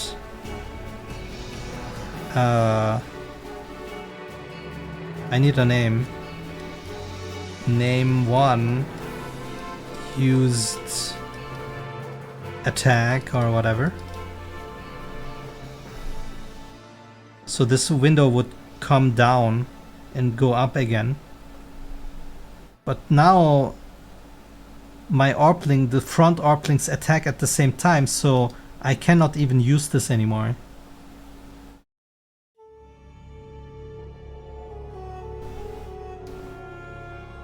Yes, they are important, but I'm not sure how to represent them in a way. They are. If we think about streamers and using their chatters as their units, that would be nice to have, yes, right?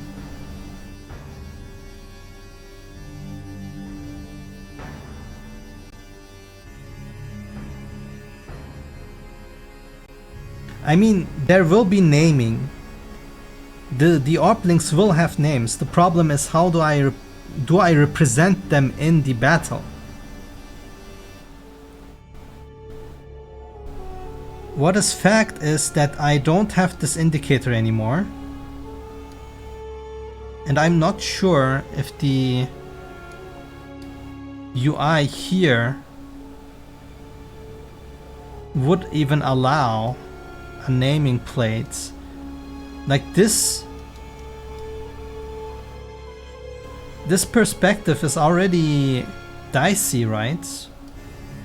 How do I can put MP and HP barely on top here. Name is on the plate. Maybe like this.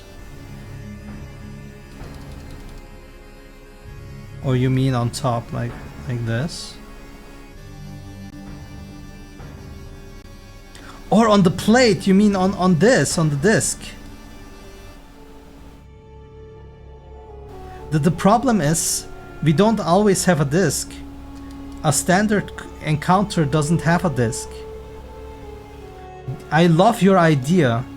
The problem is we don't always have it. But wait, the standard one doesn't need names.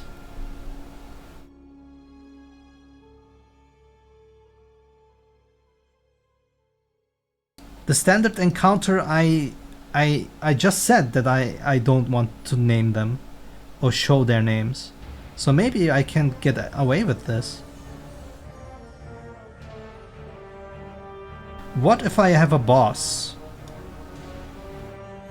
That guy has an MP XP on top, and then we could say the Impaler or something. That works because there's only one unit here.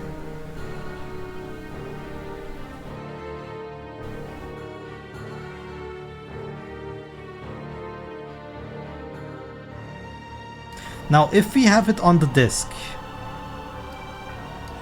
how do we do it in a way that we can always read it?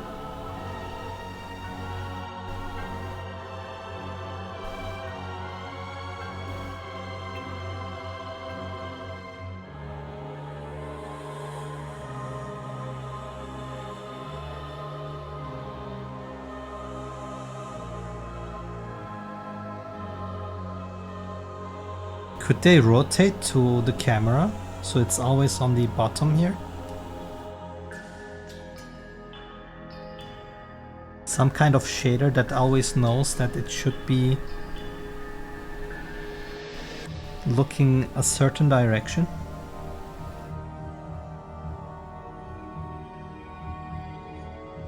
Or do we have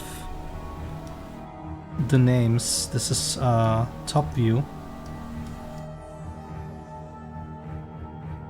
Like this, meaning they could be upside down too. Like this. I don't like this idea because we would need to turn our head, right?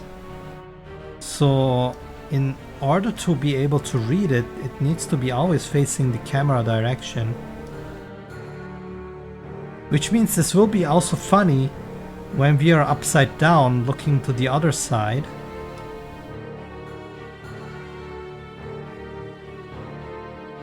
Which means we need to now write it upside down.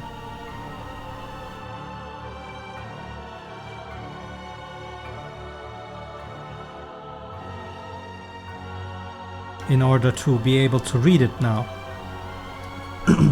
So we would need a flipping function.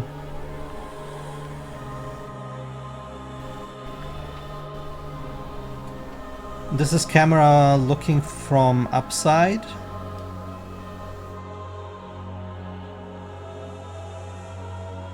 This is camera looking from downside.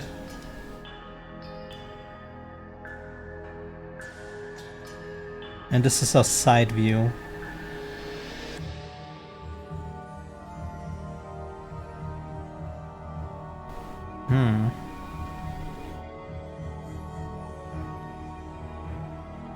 In order to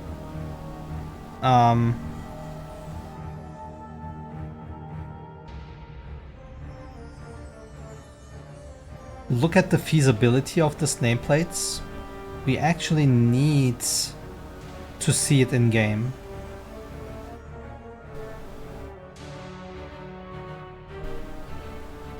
Because the names need to be always visible. So we need to play around with the angle on how it gets rendered. And they need to be, the angle cannot be too flat in order to be able to read it.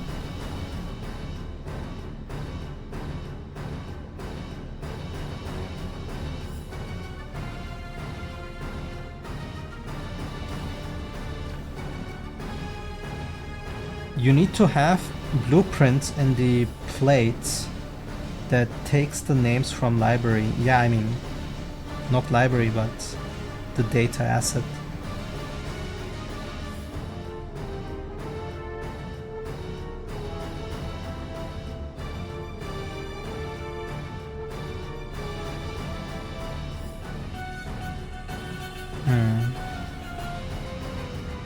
So yeah, this approach we need to test,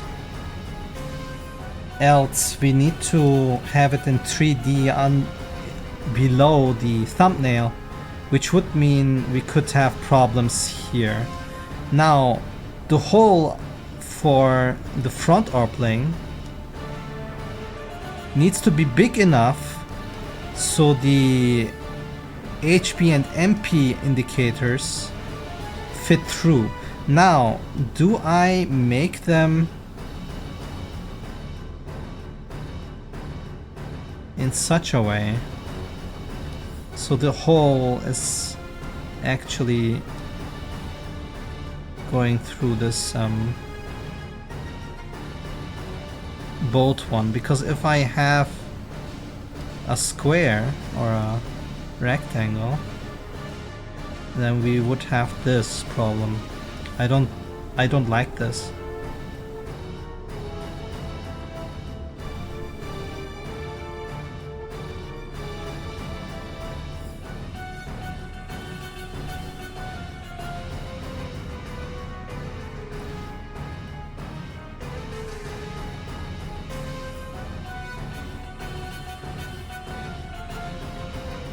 Also, if I have these indicators, I cannot see an exact number, how much HP and how much MP these guys have.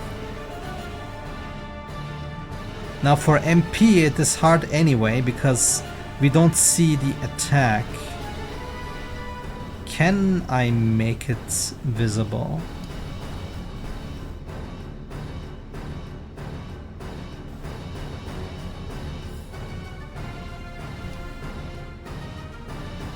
When we have our turn, we could have UI elements here that describe the next action that would be taken. The problem is we don't have a set action. We have a programmable tactic.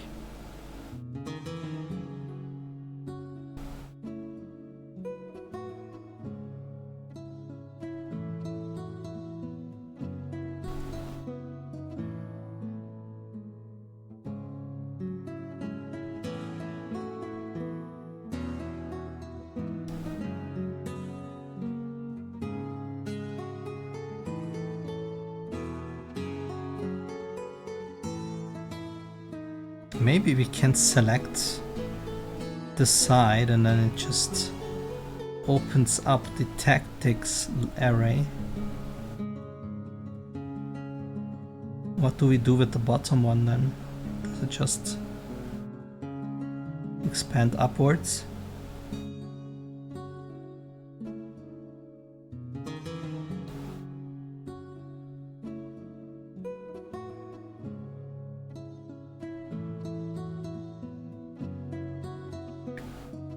Also, these things are now in 3D.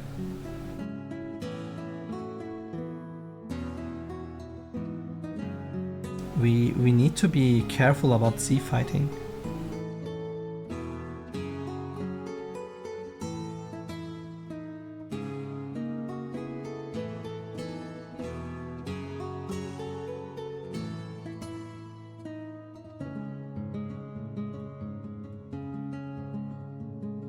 I'm not sure.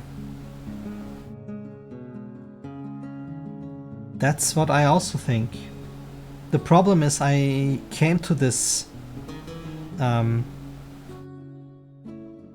thought trail, I guess, or path, because if I have MP and HP and don't know the exact number, we just have the relative percentage. And I'm not sure if that's a good idea. Do I need this, or does it need to be a number? You know?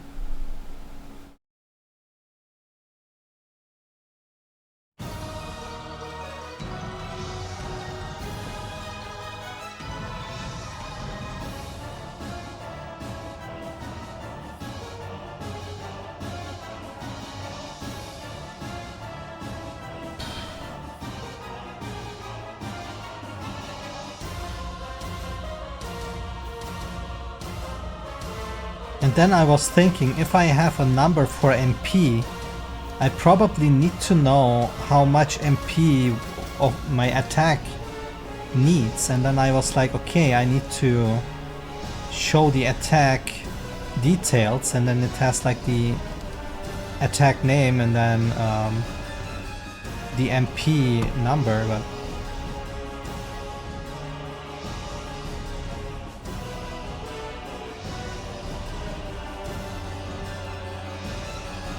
yeah, that's the idea.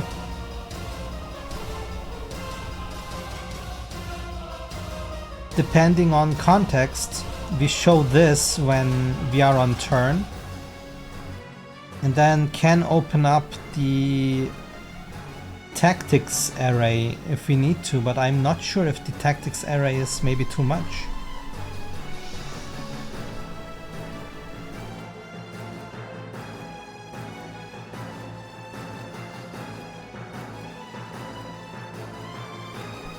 Let's say I have controller to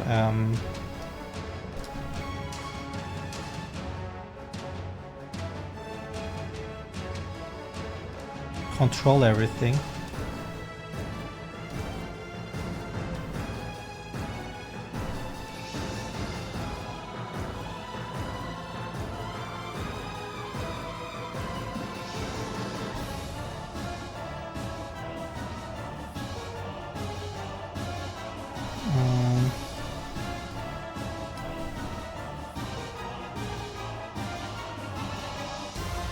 Counter clockwise turn.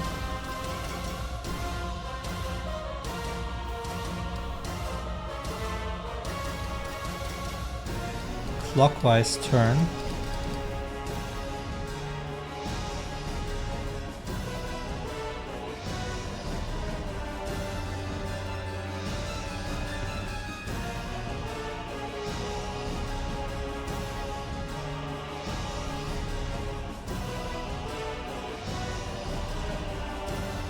I never played Final Fantasy Tactics. Maybe that's something I need to look into after the stream. And then I guess both of these up and down can be the flip. Right? This can do the same thing. Then confirm.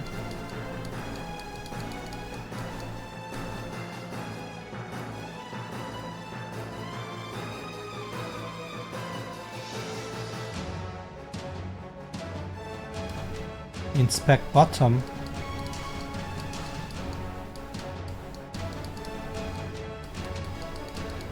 So if you hold this, the camera for the UI shifts down, and if you let go, it goes up again.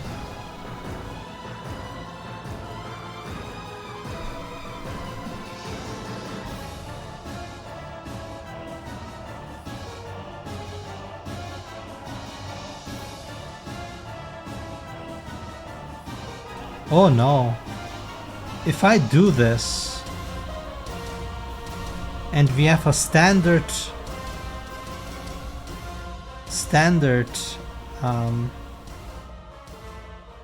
attack, is it problematic if we go to the downside? Probably not. It would just look cool. It's fine. Now, which buttons would be to inspect the other things?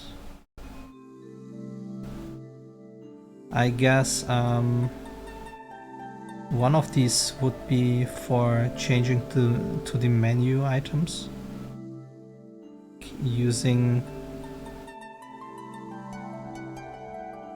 items or fleeing the scene.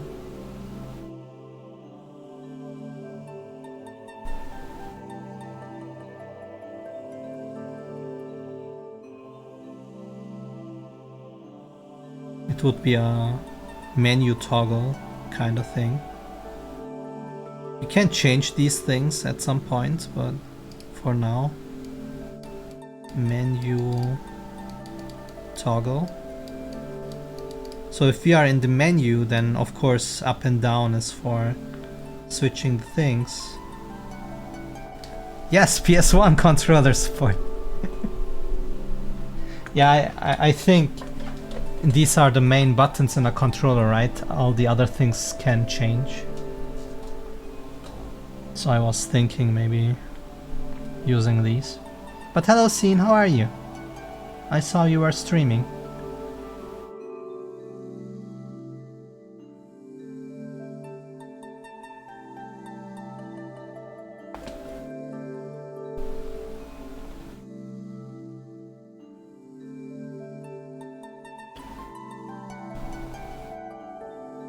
Then we could use this as a details toggle, right?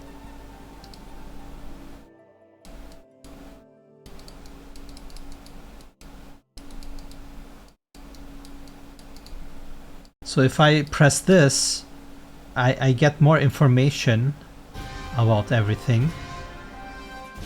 And then I can use these things to select an ARP-link to get more information. And if I press square again, or X,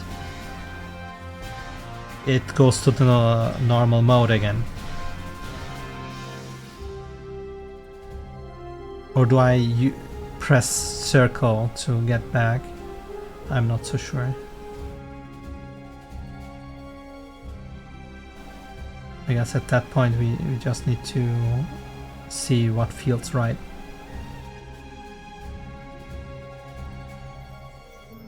I think you need to press circle to get back. This needs to be the cancel button for everything.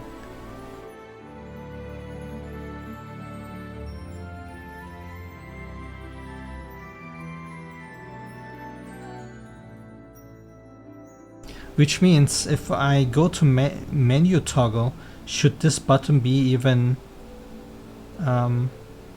occupied in the main battle? Should it go to nothing instead to make the inputs be memorized by the player that circle is always cancel and never something else?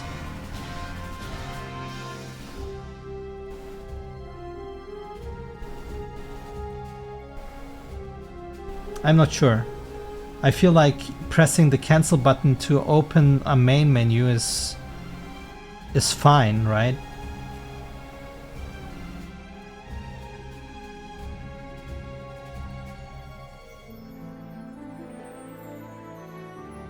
I guess I just need to implement and see how it feels. We can always change the things. So which means the top buttons are then free to have these things maybe mapped on them too. Rotate, counter, or this one and this one, and then flipping is on the both of these, kind of. If I don't have any other functionality, of course.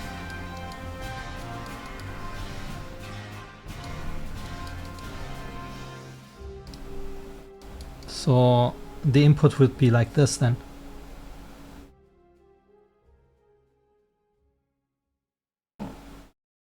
Are also,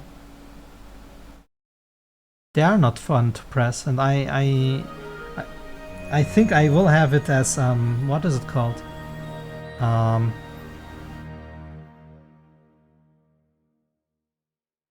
optional input. Like if I play a UI based thing, I want precise inputs. I don't want the press left to rotate left kind of thing. And I am actually playing around with the idea that you might be able to pan the camera a little bit with the right stick, if you wish to. And I'm not sure how I can implement that in keyboard and mouse. Maybe I need to hold a button to use the mouse to shift the camera a little bit. And I feel like I want this panning feature for everything, for all the scenes, etc. But if I have a sequenced camera, that camera needs a functionality for this, which is just an exchange of the actor probably, but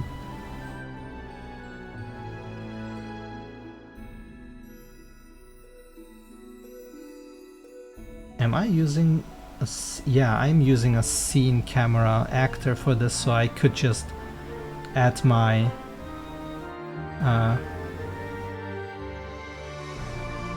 features in there, and then we would be able to pan the camera as we wish, even the sequence, like a slight panning, like in Ico or Shadow of the Colossus. If you guys played these games, you were able to pan the camera a little bit while in sequences. This was actually pretty nice to have, and I believe I can implement it pretty easy in my system.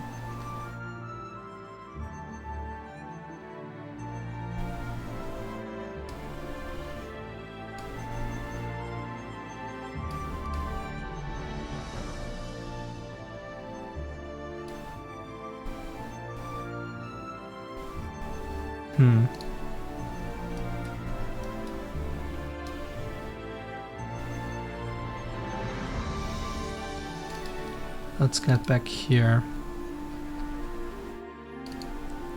So do I have everything now for... sorry. Do I have everything now in order to make my UI?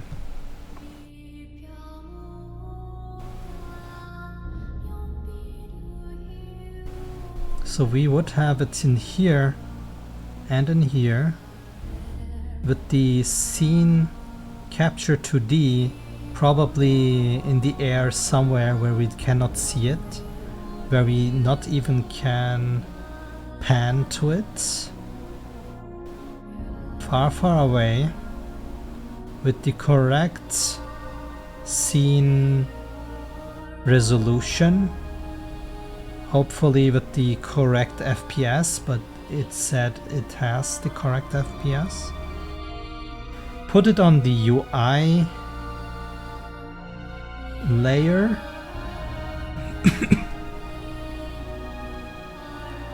And then hopefully be able to make some thumbnail elements that can show everything.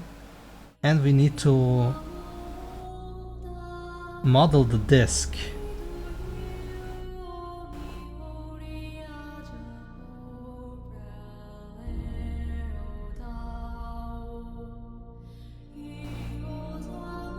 Speaking of which, if the disk is on the other side, then it's also mirrored, right? Not mirrored, I mean counter-mirrored, of course.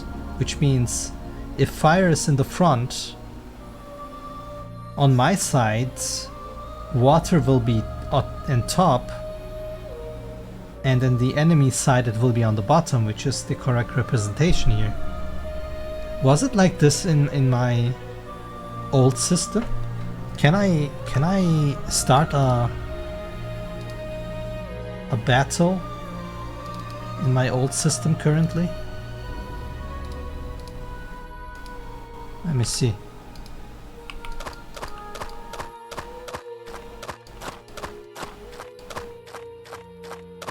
I love the hair.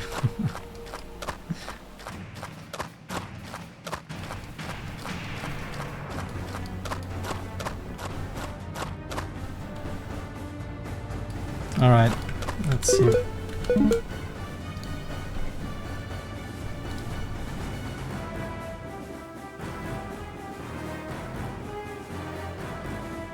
So if this is water, I didn't know I need to switch this back on.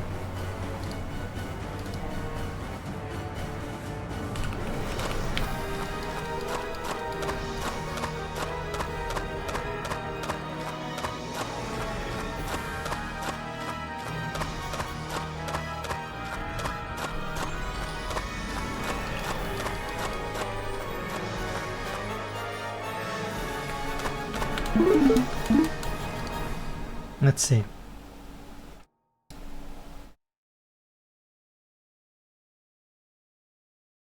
If I switch to water here, yes, so I implemented it that way, which is the correct representation anyway.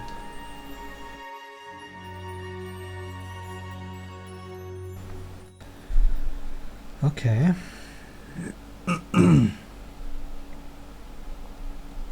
Do we have everything? Did we concept everything that is needed?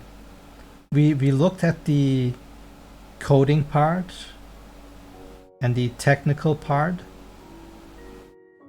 In the design part, I'm not sure because I'm really bad at arts. But it feels like it could be working. The thumbnails will be funny because I probably just use these images for now, and then hopefully my artist has time to make a better design.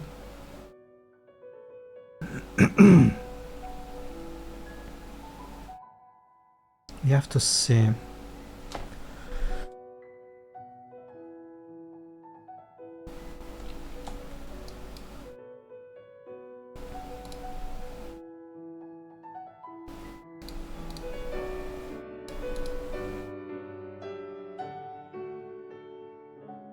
Oh, we have to reset the shroomy material.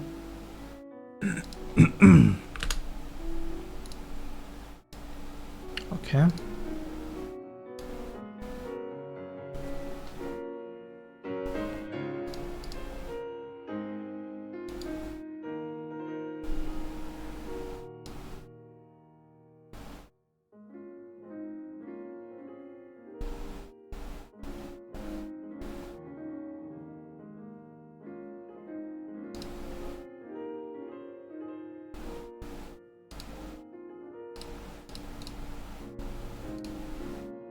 I think we got everything. I'm just not sure if this part is maybe too much, like the toggle for details. I mean, it's always good to have an option to have this detailed stuff, right? How would I do it though? Because if I open the details, like having in the front part the attacks, but since the attack itself is not always the thing that gets used, we need to see what kind of tactics array it has. So we need like a list of conditions, etc. And that could be a very long thing here, right? It could be like this, having the ability, no, the target, condition, and condition for the ability. So ability or action,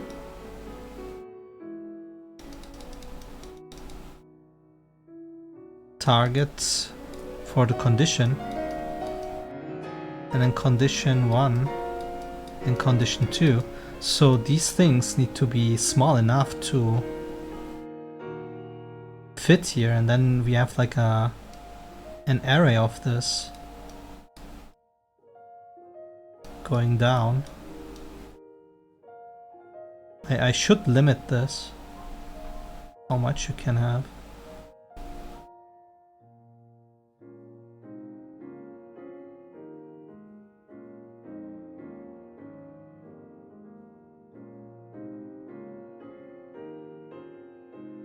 Okay, if we are in the details thing, we could maybe select 1, 2, or 3, whatever is in front.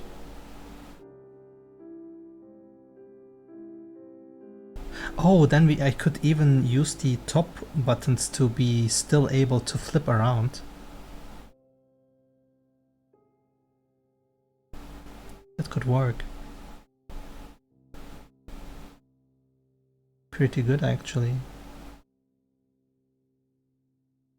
Do I use the mouse to open the details? To just click on things? How would I do this in keyboard and mouse?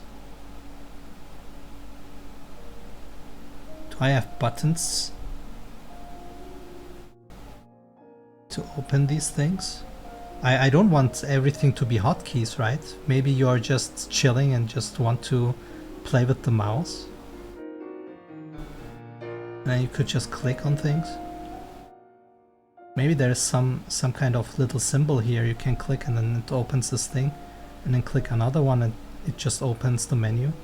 How can you cancel back? Maybe there is still that toggle here.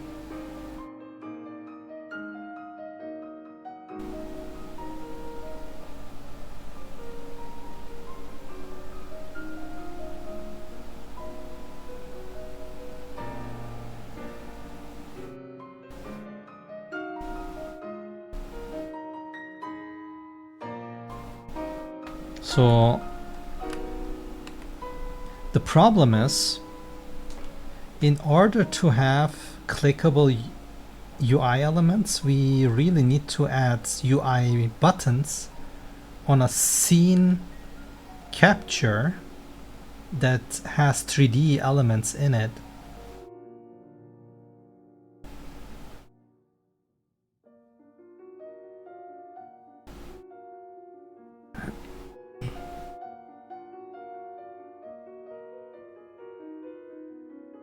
which means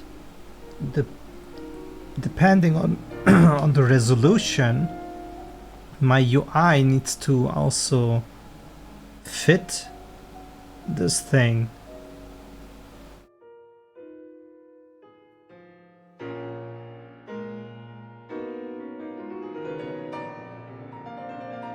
On that note, what does this even mean then? Oh this is not good. I don't know what this means. I think we need to play around with that before we can come to a conclusion here.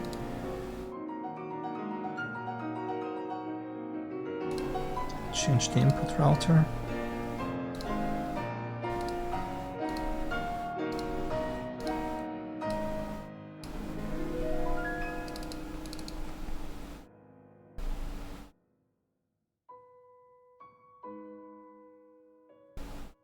Was it in no, it was here.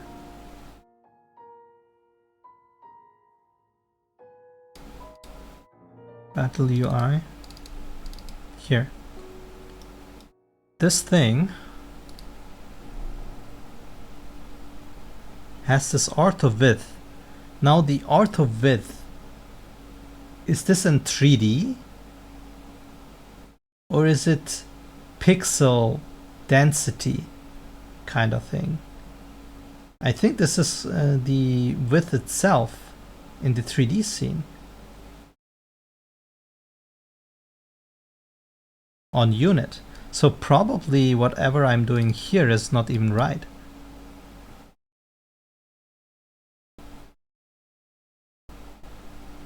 How do I know how big my orthographic... Oh, it's in units. It's in units. I need the distance between the two. Oh, okay. I understand.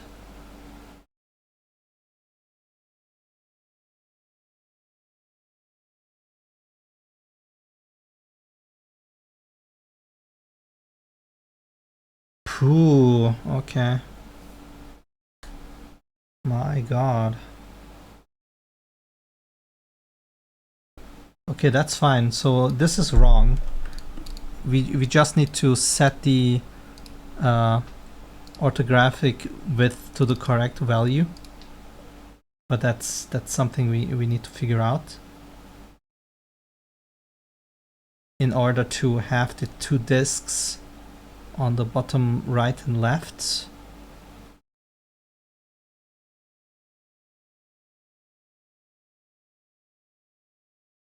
And then the question is, do I use the image as a stretched thing so it would squash here when I'm in this view, but if I press F11 it would show the normal size, probably.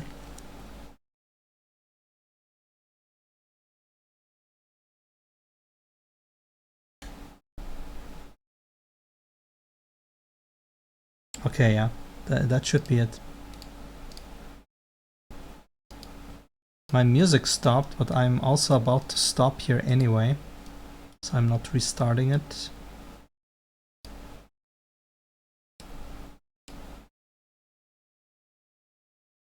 This is my only problem right now. I'm not sure if the tactics array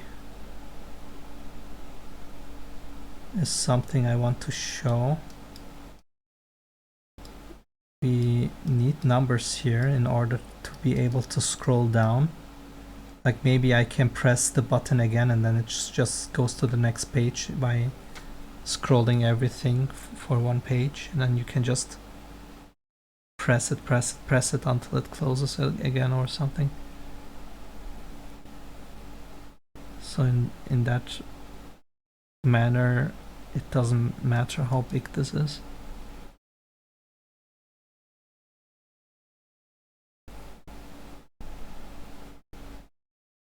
How does it scroll to 1 again if I use one button to scroll down?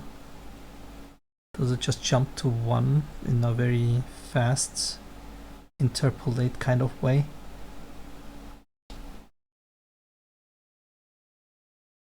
maybe. Or maybe we just use a curve, but then what if you press the button while you're in one animation already? No, we probably just need an interpolation.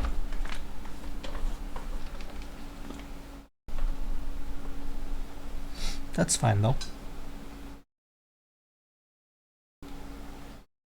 Now this UI will be extremely complicated. I also need to check if an ARP link is there, etc. And then get all the information. And then when things happen, we need to update the UI layer with the new data. Does the UI have a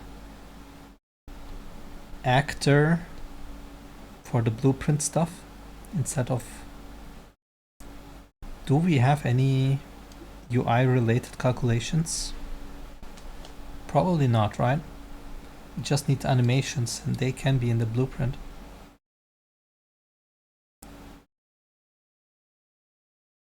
Does the UI need to send information back?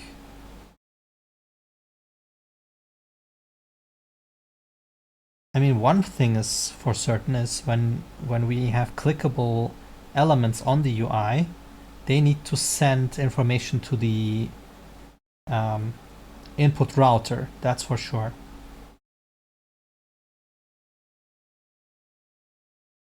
I just need to make sure that when that happens, we need to, in the input router, cut it with a skip one frame delay kind of thing, so we can actually still debug stuff and it comes from a UI element, I believe. Or can we actually hold a breakpoint while we press a button? I'm not sure. Maybe it's something we need to test.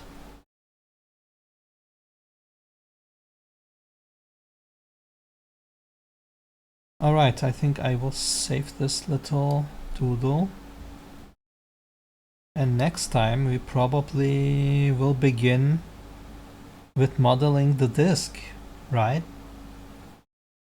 Model the disk and then slowly start with the scene capture and then see how the composition works. And then we need the thumbnails.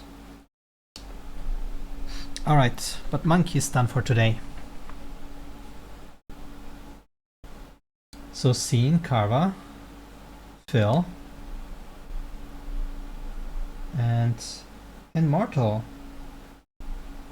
I don't see Immortal here anymore, but anyway, thanks for tuning in, guys. All the lurkers, thank you. Everyone, thanks for watching. Thanks for the support. And I will see you guys next time.